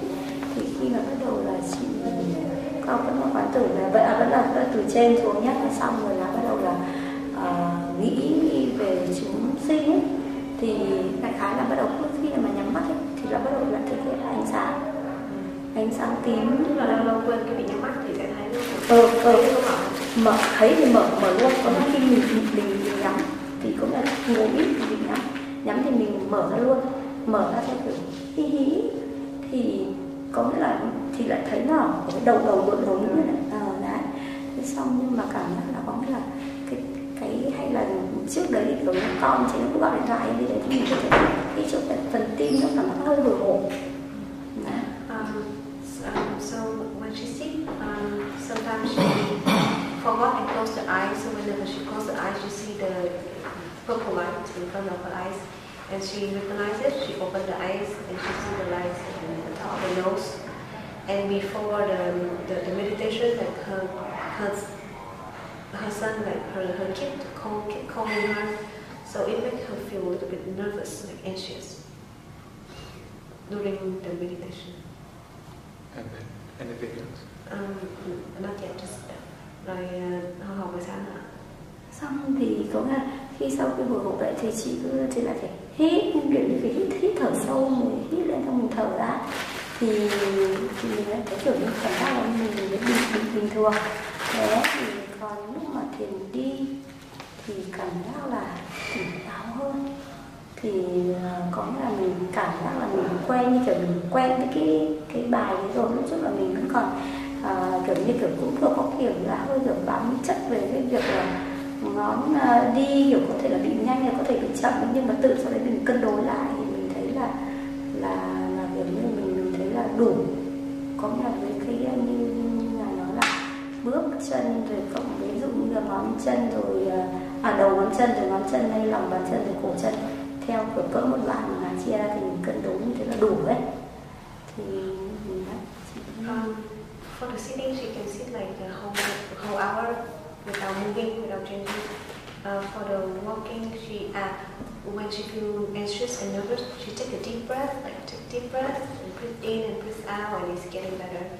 And for the walking, she feels that she's more awake than the sitting, and she doesn't really like the scanning become more fluent. Does she work with those 5 people? Còn khi mà chị chia sẻ thì đại tâm từ cho 5 người thì sao chị? Thì có là khi mà chia sẻ đại tâm từ cho 5 người thì có là mình lúc mà kể cả cho chúng sinh thì mình luôn luôn muốn là chúng sinh được cái lợi lạc nhất. Chị đại cho 5 người mà. Không, biết là cho chúng sinh trước nhá. Chúng sinh là lúc nào nhỉ? Thầy ngài nói là bao giờ là phải cho cái phần lớn là theo mà phải chia làm 6 phần nhá. 1 tiếng đấy chia làm ra 6 phần thì 30 phút đầu thì là cho cái phần đại cho chúng sinh, cho phần đại chúng ở đấy, còn 30 phút sau là cho 5 cái người gia đình còn lại ấy. Thì có nghĩa là mình luôn luôn là muốn là ví dụ mình nghĩ là mọi người tốt đẹp sẽ đến với mọi người, sẽ đến với năm người đấy. Tức là lúc mà lại là chúng sinh thì sao? Chúng sinh cũng thế. What time do you want to use this room? Is it dry? No, it's not. Good blessing. Humid.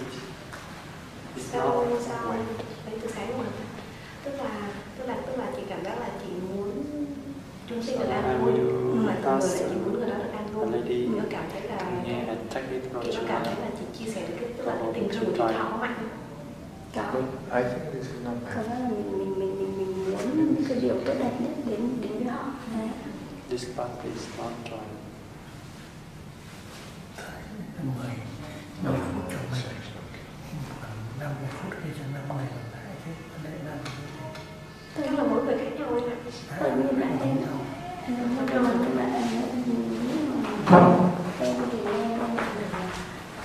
tức là 30 phút đầu cho chúng sinh, sau 30 phút sau là vui.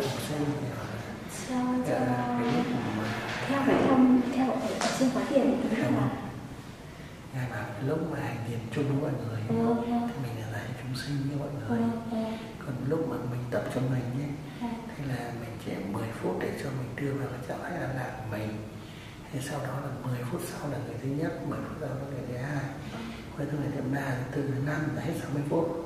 Đấy, còn lúc mà chung với mọi người thì mình giải cho chúng sinh. Thế còn không phải lúc nào mình giải chúng sinh. Em hiểu, tức là một trong hai người đã hiểu nhầm, tức là em không biết là ai nhầm, bởi vì chị cũng có lý mà anh cũng có lý, bởi vì em đã từng nghe sư chị kiểu như anh rồi, em đã từng nghe sư chị kiểu của chị rồi, thành ra một trong hai người nhầm chứ không phải, nhưng mà nhầm này không sao, cũng là bình thường cả, cũng vẫn là xem là ai nhầm. Thế thì chứ là chị nửa tiếng chị đi cho mọi người, còn nửa tiếng là mình chia ra là đấy.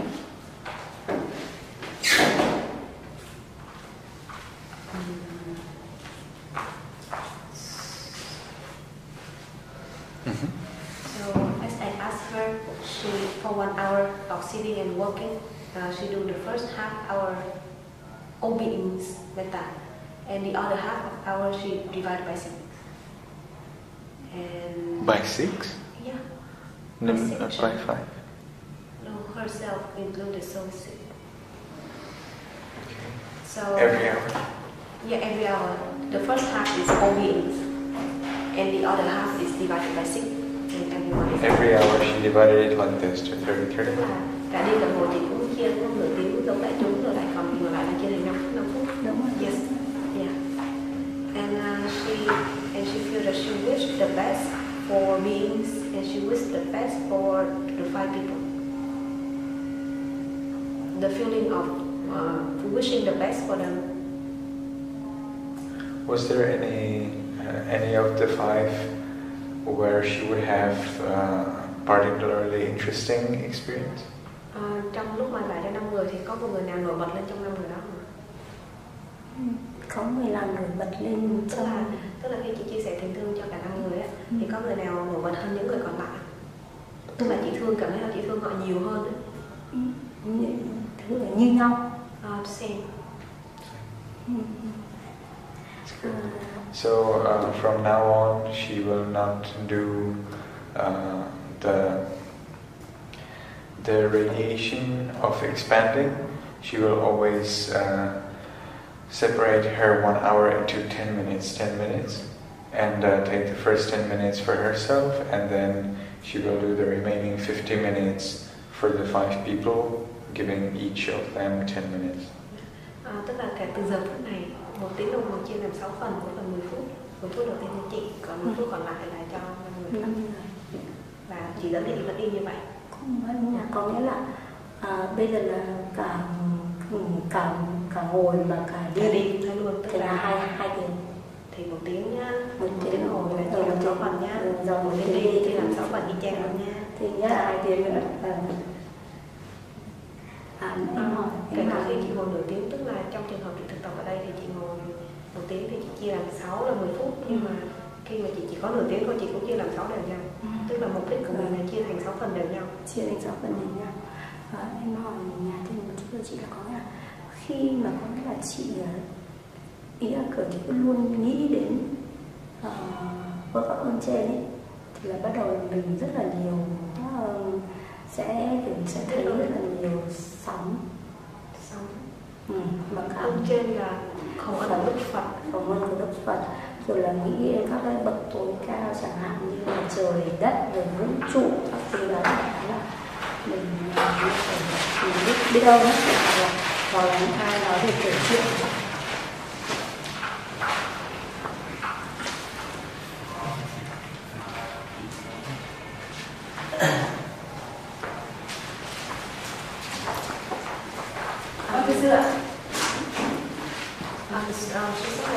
She thinks about the quality of the Buddha or the quality of the superior, like God, the sky, earth. Okay.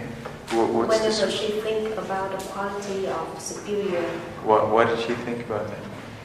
Tự nhiên sao chị nhớ đến ơn trên vậy? Vì mọi người cũng như là rất là hay nói, ví dụ chẳng hạn như trao đổi về các pháp này, rồi các cái rồi chuyện đất này, rồi cũng hay nói chuyện về Phật pháp, rồi trao đổi kinh kệ rồi các thứ đấy. Thì ví dụ như là nói chuyện hoặc là khi mà ai khấn, ai cúng mà chị ở cạnh là chị là. So whenever she hear people talking about Dhamma, or she hear people chanting, or she hear people like praying, or she think about the quality, then she start having wave. I think the kind of pity. Không có mấy đâu.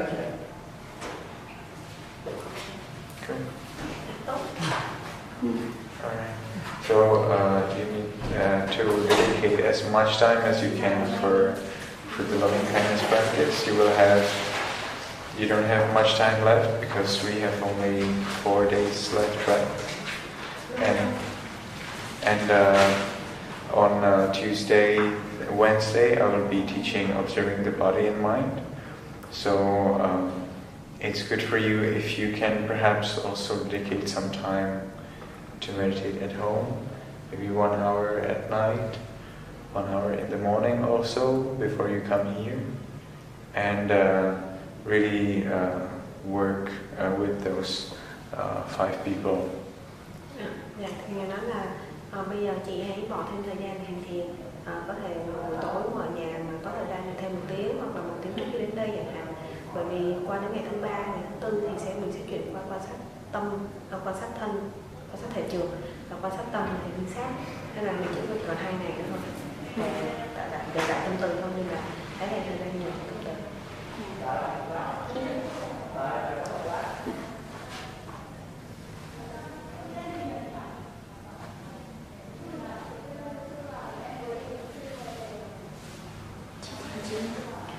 Can she go upstairs and practice? If you like to. So what did you do in your meditation practice? Mình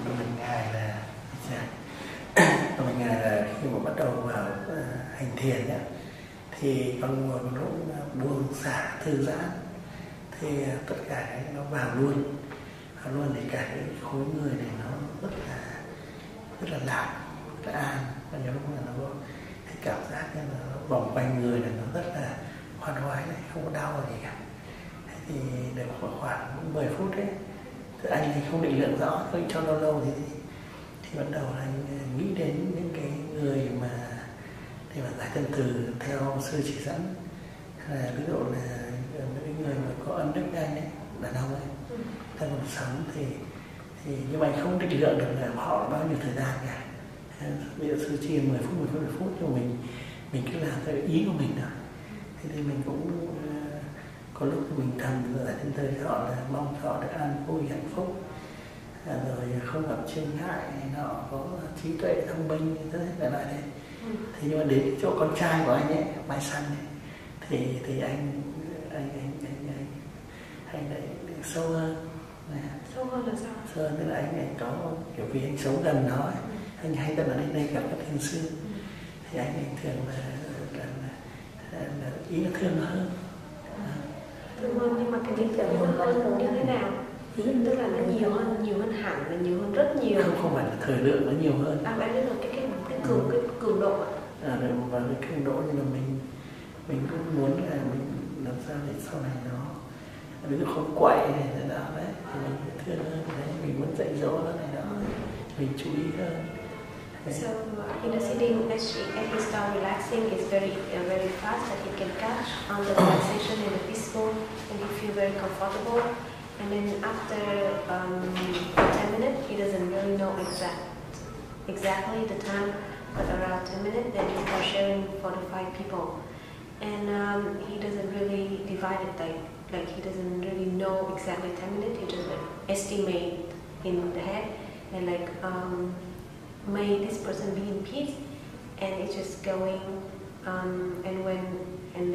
he wished that they're gonna be wisdom, they're gonna be peaceful, they're gonna be happy, they're gonna be healthy, stuff like that. And then before his son, because he said because he closer to him, like he always take him here, so for his son he feel like he want to do more for his son, like he want to teach him become a better person, he want to care for him. So yeah. So did he use any clock to note the time? Anh có dùng đồng hồ để coi giờ với mình ngồi thiền bao nhiêu? Có, tức là cái lúc mà anh thôi thiền ấy, thì nó đúng khoảng 1 tiếng. Nhưng mà giữa cái lúc mà ngồi thiền thì anh có coi đồng hồ để biết 20 phút đâu? Không gọi được. Mình chỉ định lượng là bao nhiêu lâu thì đến một chuyển sang một ngày. Not during the meditation. Only like when he opened his, like when he look at the clock, it's like 1 hour already, and it's like around 1 hour that's finished. But during the meditation, he didn't use the clock. He only estimated. So did you have any interesting feeling with any of the 5 people? Anh có một cảm giác kỳ lạ, tức là cảm giác lạ với một trong 5 người, có bất kỳ người nào trong 5 người không? Không có cảm giác lạ gì, nhưng mà ngồi như thế là mình rất là an lạc, mình có thể cứ ngồi mãi được đấy, còn nó mới không suy nghĩ gì cả. Thế lúc mà mình khởi lên suy nghĩ về cái người nào đó, nó sẽ chạy vào đó. Nhưng mà cái lúc mà xưa đó là khi mà mình chuyển tâm từ như thế đó, thì tất cả coi họ cũng chỉ là tứ đại và cái thức thôi. Thì cái chỗ đấy thì mình cũng không biết là coi của mình như của họ, thì mình cũng tứ đại, họ cũng tứ đại, mình cũng thức, thì mình cũng nghĩ là thì cũng cứ gọi là cầu mong cho họ được an vui hạnh phúc này đó. Tức là lúc anh nói là khi mà quan sát họ như là tứ đại, anh có làm không? Tức là anh được hay là anh ok rồi, không được?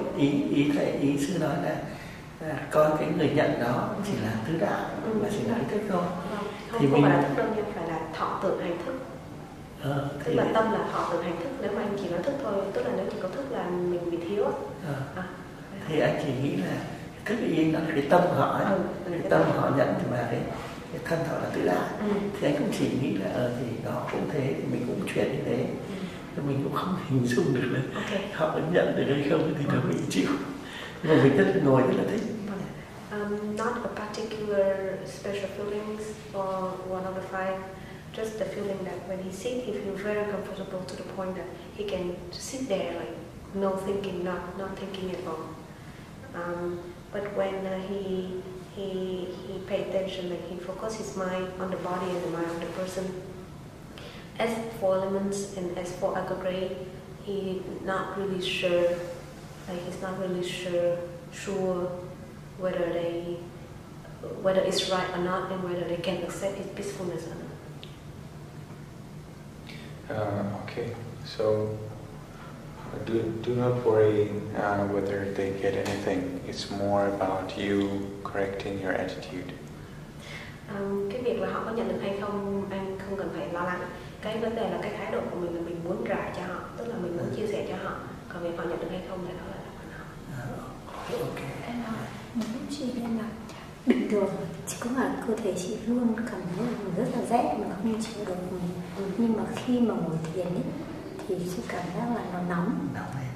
Có thể là cảm giác là người nóng lên, có nghĩa là với đấy mọi người có thể mặc áo khoác, nhưng mà chị thì thấy rất không tay không biết rét là những bình thường thì không được mặc được như thế. She said normally she's always feel cold, but whenever she meditates she feel hot,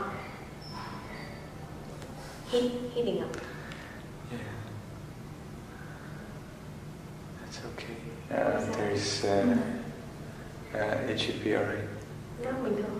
Yeah. If you feel sweaty, you can keep some little towel under your hands or between your hands. Nếu mà chị chảy mồ hôi nhiều thì chị có thể để một cái khăn ở dưới tay. Nếu mà trong trường hợp chảy mồ hôi.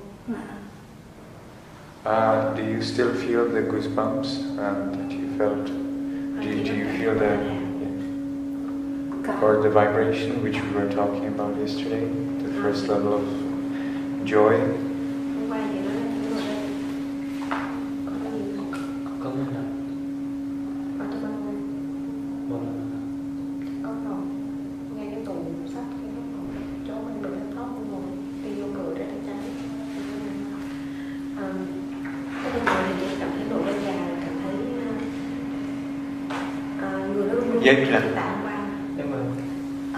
Nổi da gà thì có một chút, còn ví dụ như là như cần nói là sóng ấy, thì không thấy, nhưng chị nổi da gà thì có, còn sóng là như ví dụ như chị nói là cứ nghe pháp là có, cứ nghe đến pháp thì là bị, hoặc là nghe ai cứ ngồi ví dụ như ngồi cạnh các vị sư mà ngay cúng rất là khi là chị bị thế.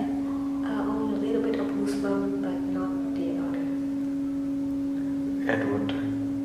Chị nổi da gà lúc nào? Trong khóa thiền này hay là trong khóa thiền này?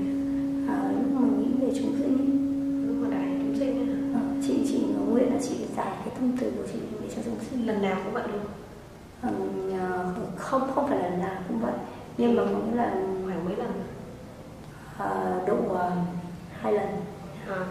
But she met that together for all beings, and it happened 2 times during the retreat. That's good. Does it ever happen when she shares for the specific people? Khi mà chị giải tâm từ cho riêng từng người, chị có bị nổi da gà? Thì chị không. If it happens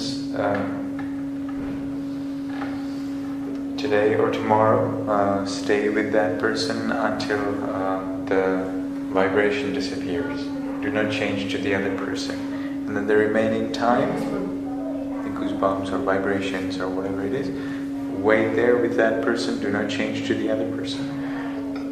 And then after it disappears, if there is any remaining time for the 60 minutes, divide it equally for the remaining number of people. Hôm nay và ngày mai nếu mà chị trải tâm từ riêng mà chị cảm thấy nổi da gà, cảm thấy người nó run và một trong 5 người thì chị sẽ ở lại với cái người đó, tức là chị sẽ tiếp tục kể cả qua 10 phút luôn, ở với người đó đến chừng nào mà hết nổi da gà hoặc là hết run thì chị nhìn thời gian xem là còn bao nhiêu phút thì chị chia đều với người còn lại. Tức là ví dụ như đến người thứ 3 mà chị nổi da gà hạn, rồi chị nổi da gà 15 phút, sau đó thời gian còn lại của chị là 15 phút thôi, thì chị sẽ chia cho 2 người còn lại những người không xưa. For the gentleman, the same. So if he feels vibration or any really overwhelming joy, then he doesn't change to the other person. He waits until the joy ends, and then if there is still some remaining time in the 60 minutes, he will divide it equally to the remaining number of people. Anh cũng vậy luôn nha. Anh hồi nãy anh nghe em nói có rõ không ta? Tức là ví dụ người này anh mà cảm thấy rung động nè, tức là người nó rung, hoặc là anh cảm thấy cái tình thương mà giống như kiểu sắp vỡ tung ra được thì anh ở với cái người đó cho đến khi nào cảm giác đó hết. Sau đó anh nhìn lại thời gian xem còn bao nhiêu phút và chia cho số người còn lại. Ví dụ 10 phút mà chia cho 3 thì mỗi người 3 phút, 10 phút chia cho 2 thì mỗi người 5 phút, kiểu như vậy. Yeah. Do you, both of you, do you have phone? Hai người có điện thoại đúng không? Dạ. Yeah. So you will use your phone as your clock. You will always keep it in front to the side. Để né về một bên, tức là để đi về một bên. Either left or right, it is no problem. And then as you meditate, you look right in front of yourself. And if you need to check time, you only focus on the time and then back in front of yourself without moving the head or body. Tức là lúc nào cũng nhìn về phía trước, còn khi nào mà cần nhìn giờ thì cần liếc mắt nhìn giờ phải không ạ, để làm sao cho đầu mình không có di chuyển, là không có di chuyển. Yeah, always meditate with clock. Lúc nào cũng phải mang đồng hồ theo nhau. Hoặc là ví dụ như mình chỉ ngồi và chỉ cảm giác như kiểu lưng mình trùng nó mình tự mình đẩy thẳng lên thì cũng không vấn đề gì nữa. So what if the back is bending a little bit? Can you just straight it up? Is that fine? Is that count as moving? No, there's no problem, please. Of course. Lúc nào lên cũng lưng thẳng. Nhiều khi mình ngồi mình cũng tưởng vô thức ấy, xong nhưng mà tự nhiên you need to have straight back, right? So if you have pain because your back is not straight, then you need to straighten your back. But if you have pain because your back is straight, you will not bend your back. Trong trường hợp mình ngồi còng lưng mà lưng mình đau thì mình phải thẳng nó lên. Trong trường hợp mình ngồi thẳng lưng mà lưng mình đau thì mình không được còng nó xuống. Cứ kệ là thôi. Lúc nào cũng phải thẳng lưng, đau mà. Very nice. Thank you very much.